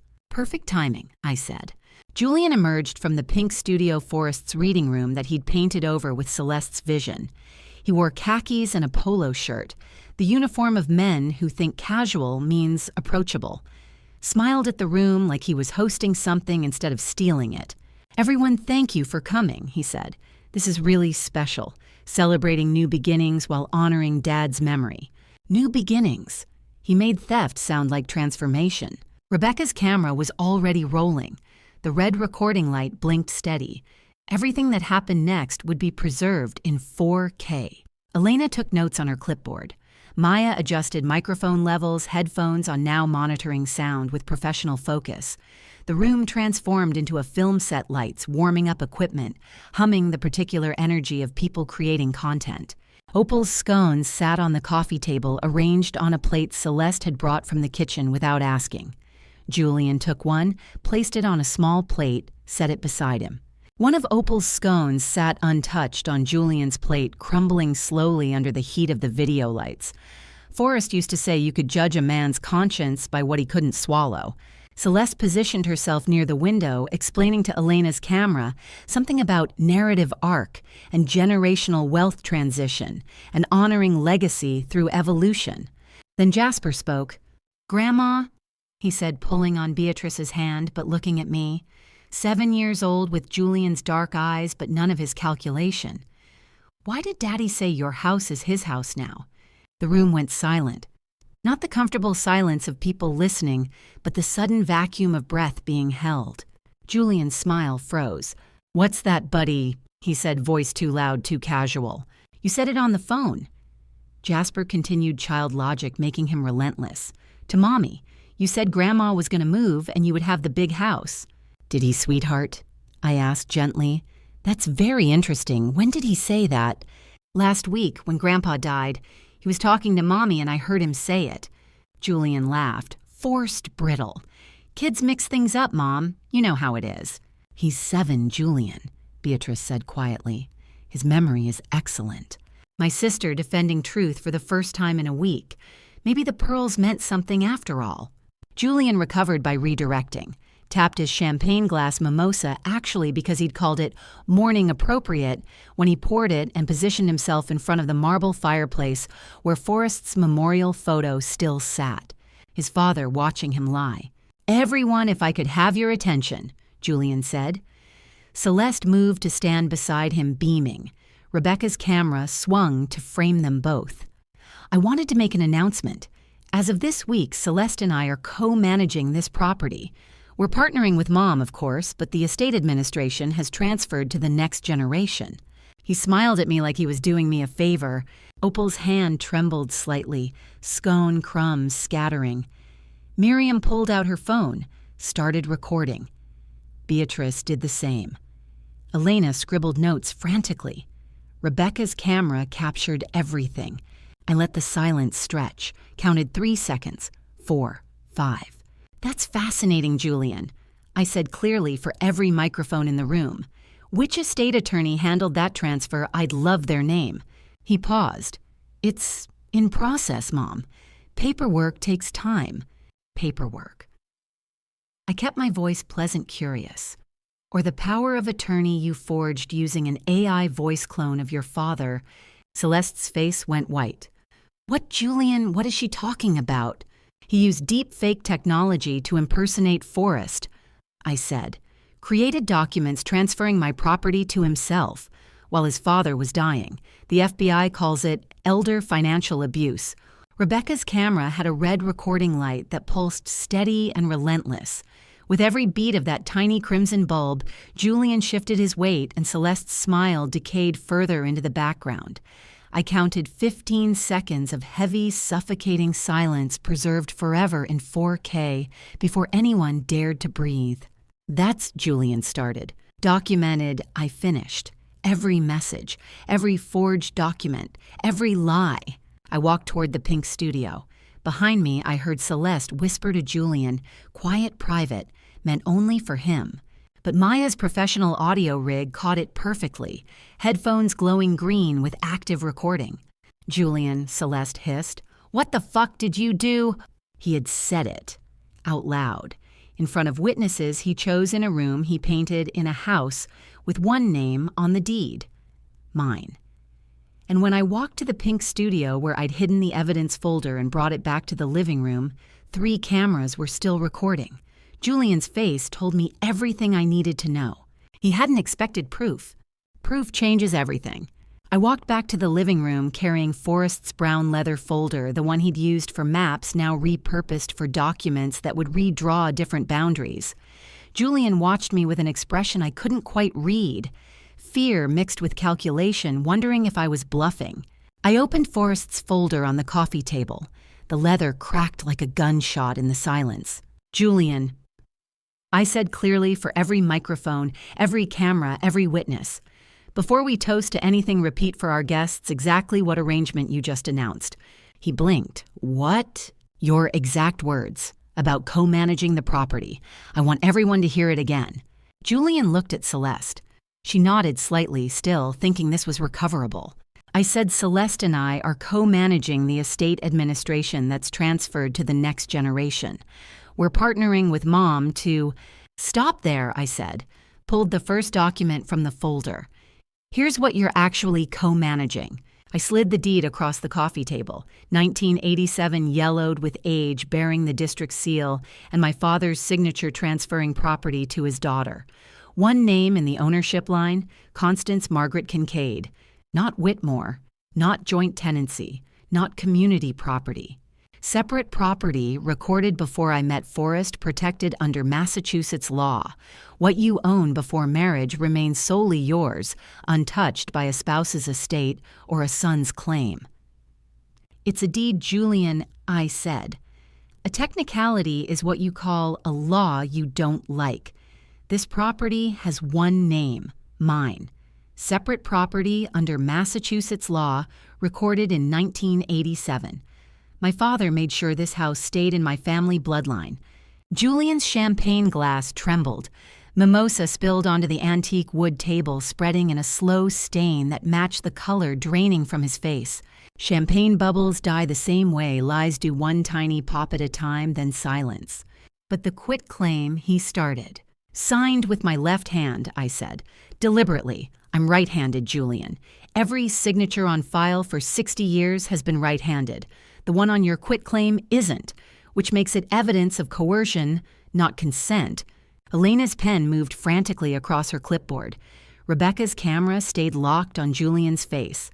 Maya's audio equipment captured the small sound he made, not quite a word, not quite a breath. "And the notary," I continued. "Vaughn Harlow suspended in 2019 for document fraud. Any notarization he performs is void on its face." Beatrice made a sound. I didn't look at her, didn't need to.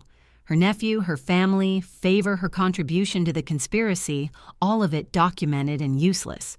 "That can't be," Julian tried again. I pulled out the next documents, 3 pages smoothed flat from being crumpled. "Remember these, the eviction notices you received Friday, the ones you threw in the trash and called nothing. Spread them across the table beside the deed. 30-day notice to quit. Julian's name, Celeste's name, Beatrice's name. All 3 formal legal language, Clarence Pemberton's law firm, letterhead." "Still nothing?" I asked. Opal reached across the table, picked up one of the notices, read it with the careful attention of someone who understands that words on official paper mean exactly what they say. "Constance," she said quietly. "These are proper legal notices." "They are," I confirmed, "served Friday afternoon by a licensed process server. 30 days to vacate the premises they're trying to steal." Miriam stepped forward, then tablet in hand. "There's more," she said. Turned the tablet to face the room. "Group chat, all 3 of them. Started 6 weeks ago." She began reading, her voice steady, clinical, the way you read evidence that speaks for itself. She never fights. She'll complain, but she won't actually do anything. Julian, November 28th. November 28th, 6 weeks ago. I watched Elena calculate the timeline, watched recognition land on Opal's face. "This is a family decision, not hers to make. Celeste, December 2nd. Miriam scrolled. "The north light in that room is perfect for content. If we move fast, she won't have time to resist." Celeste again. December 5th. Beatrice covered Jasper's ears with her hands. He pulled them away, looked up at his grandmother. "I want to hear," he whispered. 7 years old, learning how families fracture. Learning that the adults who tell you to always tell the truth sometimes build entire architectures of lies. 6 weeks ago, I said, letting the words land heavy. "Your father was alive 6 weeks ago, not healthy, not walking, but alive. Upstairs in hospice care in the bedroom we'd shared for 30 years, struggling to breathe while you—" I gestured to Julian, to Celeste, to Beatrice. "Planned which room would be your studio." Miriam kept reading. More messages, floor plans, discussions about paint colors and equipment placement, and how to frame the announcement so it looked like family collaboration instead of theft. 47 messages total, all of them dated, all of them time-stamped. Some from when Forrest could still speak, some from when he could only squeeze my hand to communicate, Some from the week he stopped eating because swallowing hurt too much. And through it all, a group chat labeled Property Transition, discussing how to take my house before his body was cold. He was dying, I said. Not to Julian, to the witnesses, to Opal, who'd brought casseroles, to Rebecca, whose camera was still recording, to Maya, whose equipment was capturing every word for posterity. While my husband was dying, you were planning this.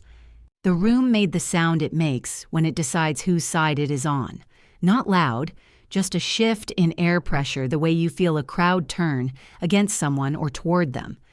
Rebecca's camera stayed on Julian's face, documenting the moment truth destroys performance. Elena's pen stopped moving, frozen mid-word.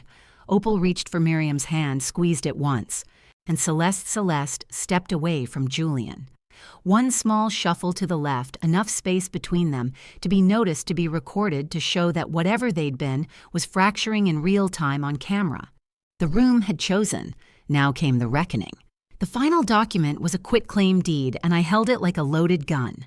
This, I said, pulling it from the folder, is what Julian presented to me Friday night. Called it insurance paperwork.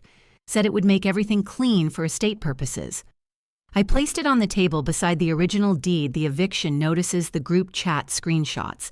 Evidence stacking like archaeology, each layer revealing a deeper truth. I signed it, I said, watching Julian's face shift from temporary triumph to sudden horror as my words caught up with him. But as I just reminded our guests, a signature forced under false pretenses is no signature at all. Look closely at the penmanship, Julian. It's shaky, unstable, and legally non-binding. You're trying to, Julian started, that's entrapment, or it's called evidence of coercion, I said.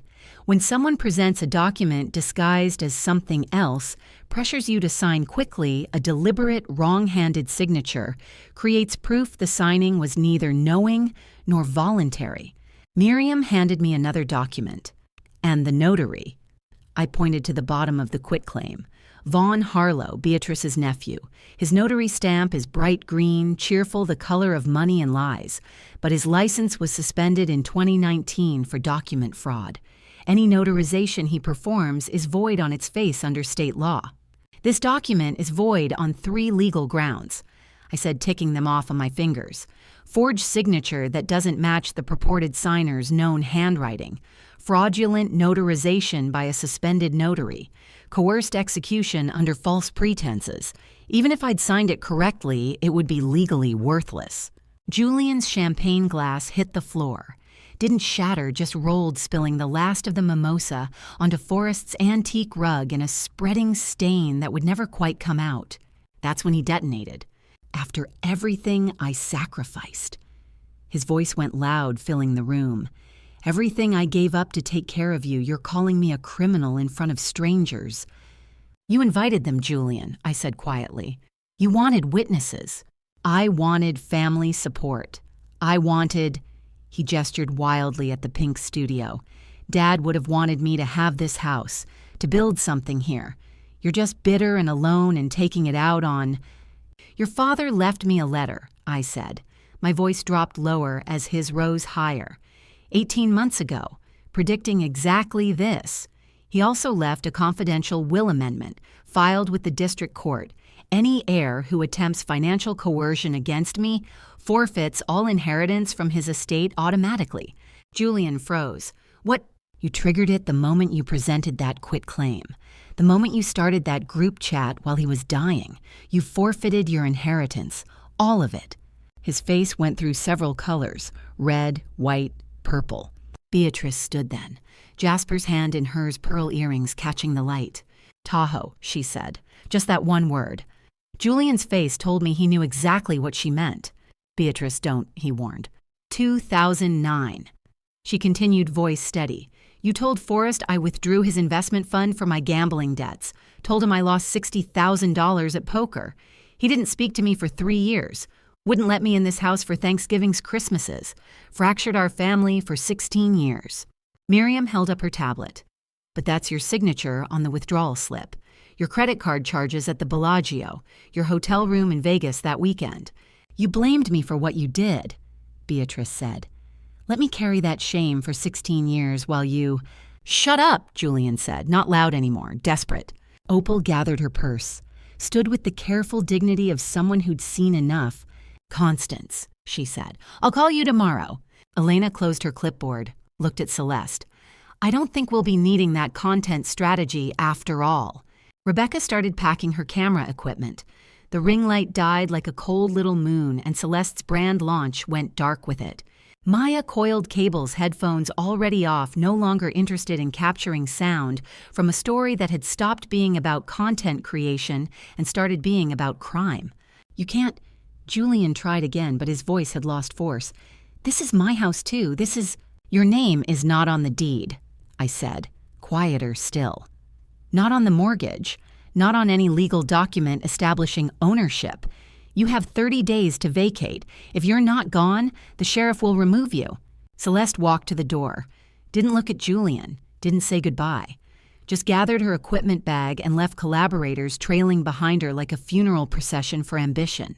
Julian shouted after her, something about partnership and commitment and not abandoning him when he needed support. His voice echoed in the suddenly empty living room, bouncing off walls that had heard 40 years of quieter, truer things. Beatrice took Jasper's hand. "Come on, sweetheart, we should go." "Is Grandma okay?" Jasper asked. "Grandma," Beatrice said, meeting my eyes, "is the strongest person I know." They left. Opal followed. The content creators had already vanished into the December cold loading equipment, into a white van that had arrived expecting to document a studio launch, and instead captured something entirely different. Julian stood in the center of the living room shouting at walls that had stopped listening, shouting about unfairness and betrayal and mothers who should be grateful. His voice got louder with each sentence filling space that used to hold Forrest's quiet laughter and my students' debates and family dinners where people spoke in turns. I got quieter. The quieter I got, the more his shouting looked like what it was, the desperate noise of someone who'd built an entire plan on the assumption that kindness meant weakness, that silence meant consent, that a grieving widow would be too broken to fight back. He got louder. I got quieter. And in a room full of strangers, he had invited cameras, he had approved witnesses, he had chosen to impress the smaller his shouting looked. Celeste walked out, first collaborators trailing behind with equipment they'd never use. The recordings remained. The shouting stopped eventually. Julian's voice ran out of fuel the way engines run out of gas, one last sputter, then silence. He left the living room, went upstairs, started packing.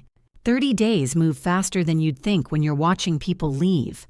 Celeste was first. Week 2, late December. A white van pulled into the driveway at 7 in the morning before I'd finished my coffee. I watched from the kitchen window as she loaded equipment with the methodical efficiency of someone who'd done this before cameras, tripods, the ring light that had turned Forrest's reading room into a stage. She didn't knock, didn't come inside, just carried box after box. Nothing personal, no clothes or books or gifts Julian might have given her over however many years they'd been together. Just equipment.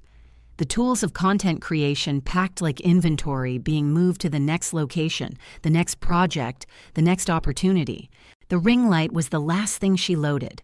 I could see it through the van's open doors, that cold artificial moon that had replaced the warm lamp where Forrest used to read until midnight, following coastlines with his finger and making small notes in margins. She drove away without looking at the house. The ring light was all she took. Not the relationship, not the apology, not even the pretense that this had ever been about anything except cameras and lighting and engagement metrics. Vaughn disappeared entirely. Opal called me on day 12 with news that had apparently rippled through the notary community like a stone through still water. Vaughn Harlow's license, she said. Revoked permanently. 3rd complaint in 6 years, this time it stuck. I thought about Beatrice, whose nephew had become her contribution to conspiracy. Wondered if she knew. Wondered if she cared. Houses remember departures differently than arrivals. They creak louder, hold cold, longer, forget slower. Every time someone left the house seemed to exhale, releasing tension it had been holding since Forrest died and Julian started measuring square footage instead of memories. Beatrice came on day 18, January cold enough that I could see her breath from the upstairs window where I stood watching. She packed Jasper's things into her car, the toys he'd left in the guest room, the books Forrest used to read to him on Saturday mornings when Beatrice would drop him off and disappear for 3 hours of whatever freedom grandmothers provide to mothers who need it. She called up to Jasper, who was somewhere in the yard finding one last thing to look at, one last moment to stretch before the inevitable. "Say goodbye to Grandma," Beatrice said. Not loud, not looking at me. Just the instruction delivered to a 7-year-old who understood more than adults gave him credit for. Jasper waved. Small hand, big motion. I waved back from the window. Beatrice didn't wave, didn't nod. Just got in her car and drove away with my great-nephew in the back seat, watching the house shrink in the rear window until it disappeared behind the neighbor's hedge. No apology, no explanation, just departure. The house got quieter with each person who left. Not peaceful exactly, more like the quiet of a room after an argument when everyone's too exhausted to pretend things are normal, but too stubborn to admit things have changed. I counted 30 mornings of coffee alone at the kitchen table, 30 evenings without Forrest's voice reading aloud from whatever book had caught his attention that week. One son who had looked at this house at the doorframe, his father carved at the steps, his father rebuilt at the garden where his father planted roses in impossible soil, and seen only property value where there should have been home. Day 30 arrived, January 16th, the last day of the eviction notice, the final deadline. Julian stood at the front door with 2 suitcases. Not the match set he'd bought for his honeymoon with Celeste, but old luggage that looked like it had survived several moves and 1 divorce. He set them down, keys in his other hand. I watched from the second-floor landing where I'd watched Celeste's collaborators arrive 5 weeks ago, carrying equipment for a studio launch that became something entirely different. He touched the doorframe, ran his fingers along the wood where Forrest had carved initials in 1985, JK and FW, surrounded by a rough heart that looked like it had been made with a pocket knife, and patience. "He carved our initials here," Julian said. Not to me exactly. More like speaking to the house itself. 1985. I was 7. "I know," I said. His hand stayed on the wood tracing letters worn smooth by 40 years of hands, touching them in passing. Forrest's hands coming and going, my hands Miriam's, when she was small enough to reach them by stretching Julian's, when he was young enough to think home was something permanent instead of something you could trade for cash. "I forgot it was a home," Julian said, still not looking at me. "I only saw the value, the square footage, what it could be worth if we just—" He stopped, finished with a different truth. I forgot what it was. The pink studio was visible from where he stood. Still pink because I hadn't repainted it, yet hadn't returned Forrest's books from the shed where they'd spent 6 days getting water damage and mildew. That would come later. First, the house needed to empty of people who'd tried to take it. "I'm sorry," Julian said. The first apology in 30 days. Maybe the first real one in 34 years. I said nothing. Some apologies arrive too late to mean the thing the speaker hopes they'll mean. Acknowledgement of wrong doesn't erase the wrong. It just documents that the person who did it finally understands what they did. He picked up his suitcases, looked at the house the way you look at something you almost had and didn't deserve.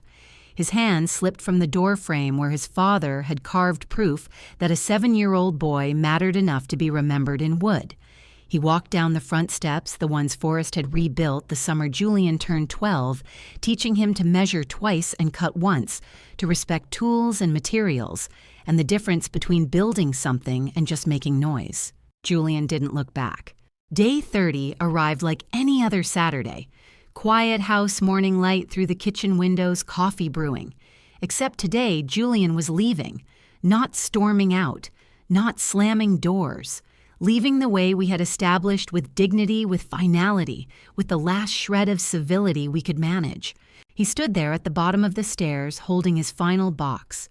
Miriam sat with me at the kitchen table, her hand over mine, watching the final mathematics of consequence unfold. There were no words left to say that hadn't already been laid bare by Clarence's paperwork. Julian carried his things out. The front door opened, closed, opened again. I heard the trunk slam. The sound echoed through the house, the sound of Julian Kincaid removing himself from the place he'd tried to steal. When he came back inside, he held something in his hand. Keys. The full set I'd given him years ago when he and Celeste first moved in. House key garage, key gate key. The small brass collection that had represented trust. He walked to the front window, the wide bay window that overlooked the garden Forrest had planted, and placed the keys carefully on the sill. Not thrown, not dropped. Placed. The gesture was deliberate, almost tender. It was the most honest thing he'd done in weeks. "I can't forgive you," he said, still not looking at me, looking at the garden, at the January roses Forrest had chosen because they bloomed in winter. "You chose this house over your son."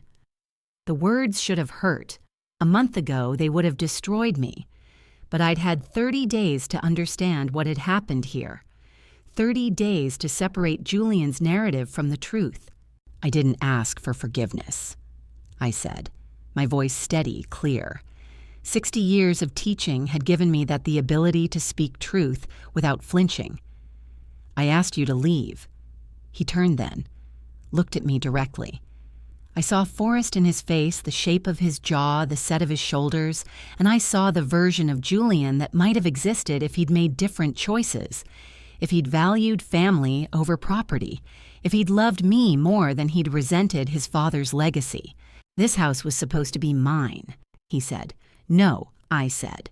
"This house was always mine. Your father made sure of that, and I'm making sure it stays that way." Miriam moved beside me, solidarity without words. Julian saw it. The daughter who'd chosen her mother. The daughter who'd understood that loyalty wasn't about blood, it was about truth. He nodded once. Just once. Acknowledgement or defeat, I couldn't tell. Then he walked to the door, opened it, and stepped out onto the porch, where Celeste had filmed her content, where Gerald Ashford had delivered his summons, where this entire nightmare had begun. "Goodbye, Julian," Miriam said. He paused, didn't turn. "Goodbye, Miriam." He didn't say goodbye to me. Maybe he couldn't. Maybe I didn't need him to. Whirl, the door closed. I heard his car start, heard the engine fade down the driveway, heard the electric gate open and close. The sounds of departure, the sounds of a house returning to itself. Miriam hugged me. I held her tight, this daughter who'd stood beside me when the ground was crumbling. "You okay, Mom?" "I will be," I said. At 10 o'clock, Henderson arrived. 52 weathered hands locksmith for 30 years. Opal Tremaine had recommended him. "Ask for Henderson," she'd said during her phone call. "He's discreet. He handled my sister's estate lockouts." He worked efficiently. Changed the front door lock, the back door, the garage, the gate. Collected Julian's old keys from the windowsill without comment. Professional silence that felt like respect. When he finished, he handed me 3 new keys on a leather bracelet. "These are yours, Mrs. Kincaid. Only yours. I've disabled the old keypad code. You'll need to set a new one." "Thank you," I said. He nodded, packed his tools. "My mother went through something similar," he said quietly. "Elder financial abuse. Her nephew tried to refinance her house out from under her. She fought back. Won. Lived there another 12 years. He met my eyes. "You did the right thing." After he left, I stood in the center of the living room. Miriam had gone to pick up Jasper. The house was empty. Completely empty. No Julian in the guest room. No Celeste filming in corners. No threat hanging in the air like smoke. Just me. Just the house Forrest built. Just the silence that felt for the first time in 30 days, like peace. I walked through each room, touched the walls, straightened the photographs Julian had deliberately ignored Forrest and me at our wedding, the kids as children Miriam's college graduation. Evidence of the life we'd built here, the life Julian had tried to erase. In Forrest's study, I sat at his desk, ran my hand over the wood he'd polished every Sunday. "We did it," I said aloud.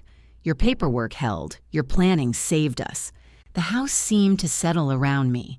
Walls and floors and the foundation Forrest had inspected personally before we signed the deed in 1987.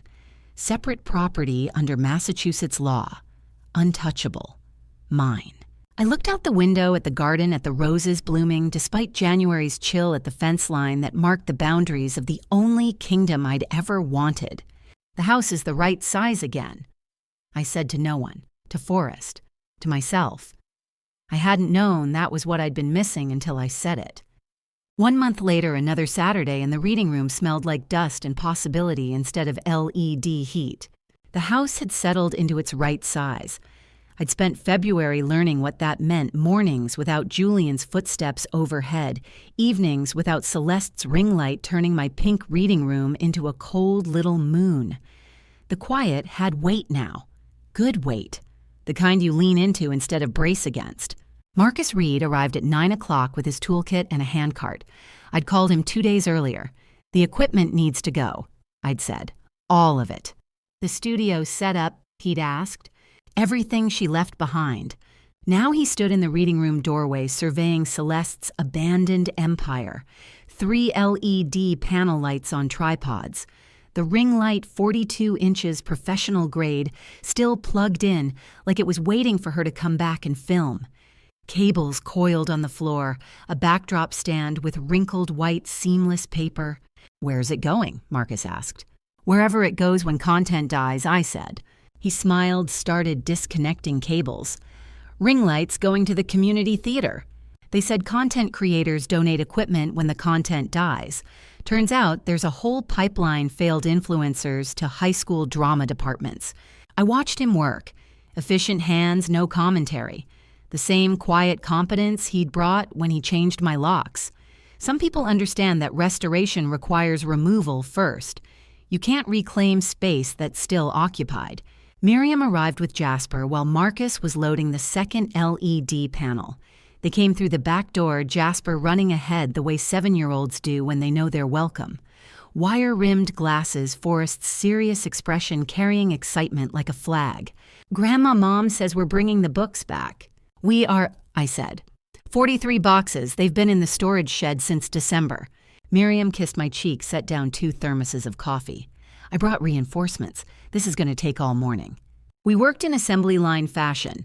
Marcus dismantled the studio. Miriam and Jasper hauled boxes from the shed. I unpacked books, wiped each spine, returned them to shelves that had been empty for 2 months.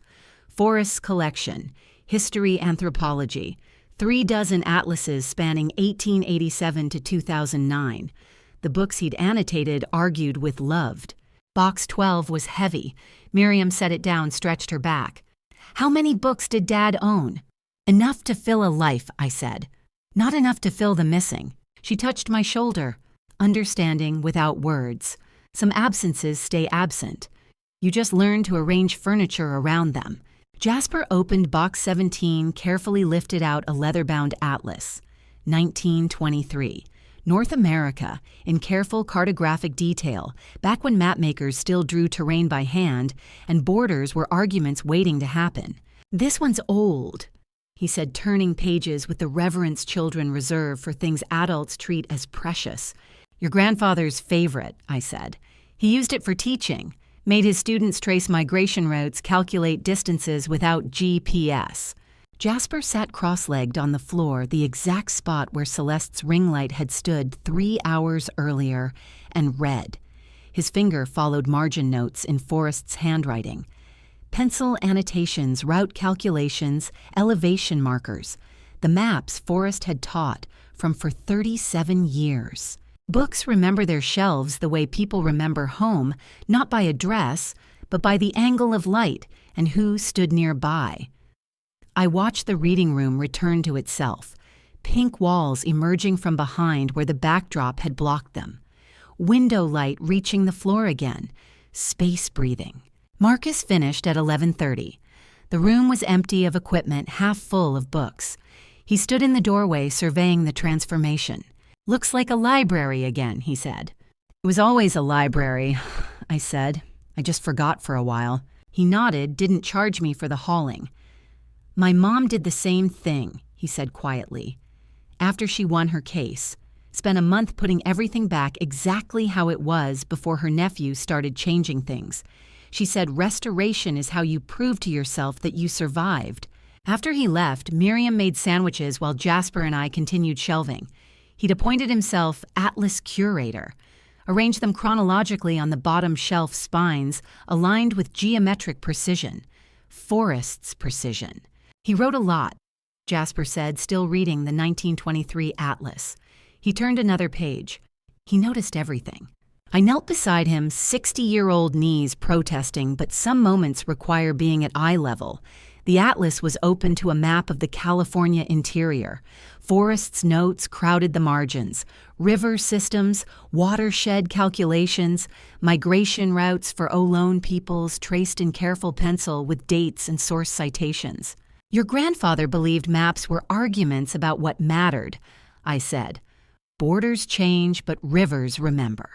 What do they remember? Jasper asked.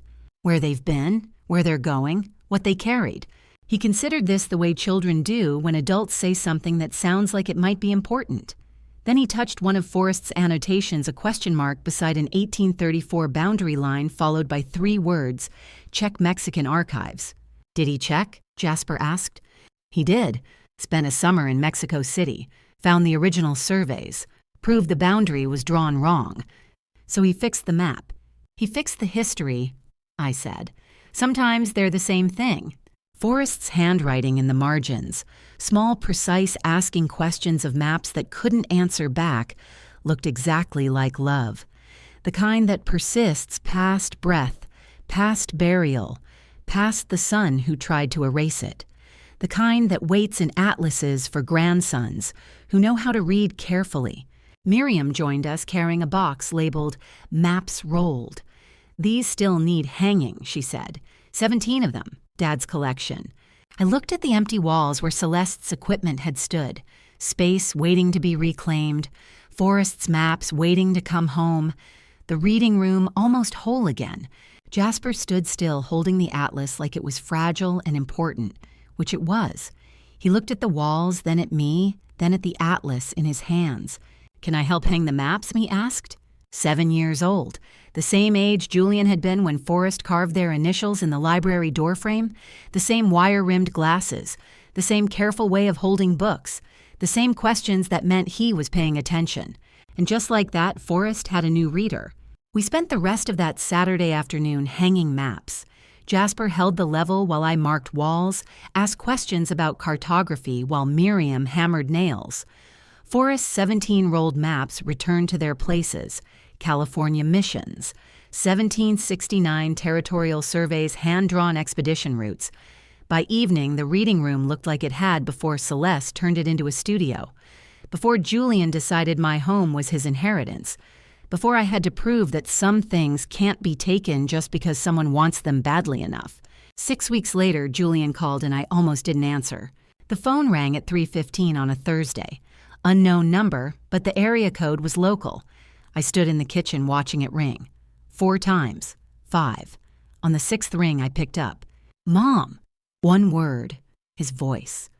I hadn't heard it since he'd placed his keys on the windowsill and walked out without saying goodbye. Julian. I wanted to... He stopped. Started again. I understand the legal aspects now. The deed, the separate property clause, the... Julian. I kept my voice level. Why are you calling... Silence on the line, the kind that has texture. I could hear him deciding something, weighing options, choosing words the way you choose routes on a map when some roads lead home and others just lead away. Silence on a phone line carries weight. You can hear someone deciding whether to apologize or explain and which costs less. I'd like to visit Jasper, he said finally. At the house, if that's allowed. Allowed. As if I'd become the gatekeeper to a place that had always been mine, as if his son visiting his grandmother required permission instead of just a phone call like normal families made. Jasper would like that, I said carefully. He talks about you. He does. You're still his father. That didn't change. Another silence, shorter this time. I'm not asking to move back. I just want to see him. Maybe take him to the park or... You can see him here, I said. The words came out steady, certain. When you can be in this house without calculating what it's worth, you're welcome here. I heard his breath catch, heard the truth land. "That might take time," he said quietly. "I know," I said. "I'll be here." He hung up without saying goodbye. Again. Maybe that was his pattern now. Maybe that was all he had. I stood in the kitchen after the call ended, phone still in my hand, looking out at Forrest's garden. The January roses had finished blooming. February's rain had turned everything green.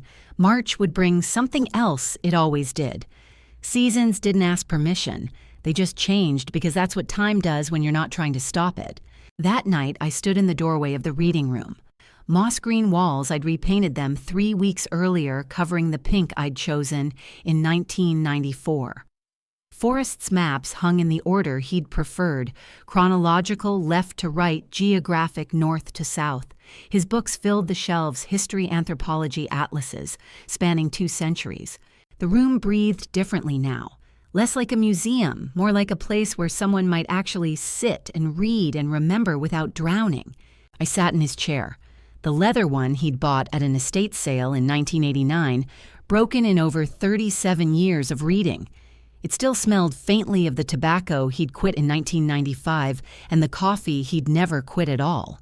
That evening, the reading room held a different kind of quiet, not the silence of absence, but the particular stillness of a place that had been returned to itself. My eyes landed on the 1923 atlas, resting on the side table, already open to the map of Central California, where Jasper had left it. I didn't need to turn the pages to know what was there. Right over our small town, Forrest's freehand pencil circle remained vibrant, framing the single word that had dictated my entire resistance home.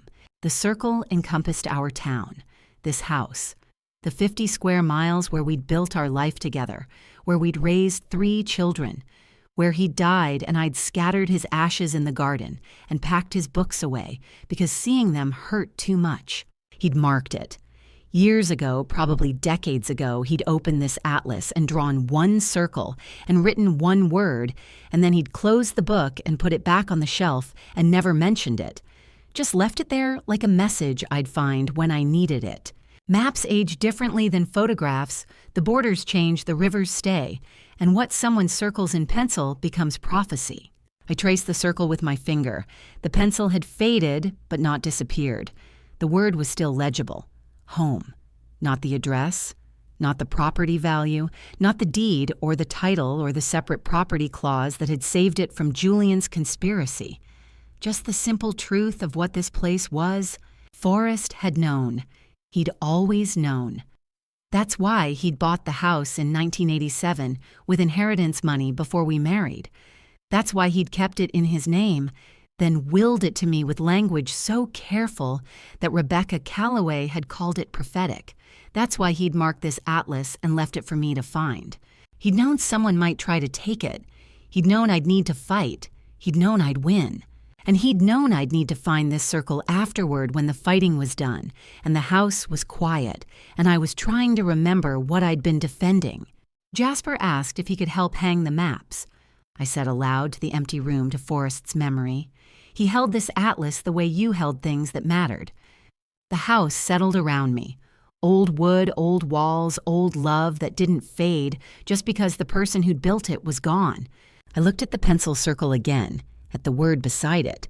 Home. I read aloud, paused. You circled it. You knew. I closed the atlas, carefully rested my hand on its cover. Felt the weight of it. The weight of everything Forrest had left behind, not just property, but proof. Not just a house, but an answer. I'm still here, Forrest, I said. The house is the right size, and I'm still here. He had circled it. 1 pencil circle, 1 word beside it in his careful hand. Home. He always knew where it was. Somewhere beyond the eastern fence, a cardinal landed on the bare branch of the oak Forrest had planted in 1994. The year the contractor said the soil was too shallow. The frost came too early, nothing would take root, and it sat there without urgency, without apology, tilting its bright head toward the pewter sky, the way living things tilt toward whatever faint warmth remains after a long season of cold. Not because warmth is guaranteed, but because turning toward it is simply the oldest instinct a creature carries, older than memory, older than grief, older than any document a frightened man could ever forge or file. And to you, listening to my story, remember this. Your home is more than walls and property value. It's the place where your life took root. I could have ignored the warning signs. I could have convinced myself Julian's interest in the house was just grief, that Celeste's studio was temporary, that my son would never betray me. But I didn't. I listened to what his actions told me, not what I wanted to believe. Trust your instincts when something feels wrong, even when it's family. This wasn't grandma revenge in the dramatic sense. It was raw revenge through simply refusing to surrender what was rightfully mine. Sometimes the most powerful act isn't retaliation, it's standing firm. I believe God gave me Forrest's foresight with that 1987 deed for a reason. When Julian tried to take my home, he found out that grandma revenge can be quiet, legal, and absolutely unshakable. Raw revenge is protecting what matters without apology. What would you have done in my place? Some might call this grandma revenge, but I call it justice. Drop a comment and tell me, would you have fought back or walked away? If this story resonated with you, please share it with someone who needs to hear it. And if you want more stories about boundaries and standing firm when family crosses the line, subscribe to Her Family Revenge. Thank you for staying until the very end. Your time means everything to me. A final note. While the emotional truth of this story is real, some details have been fictionalized for storytelling. What I hope you take away is the courage to protect what's yours.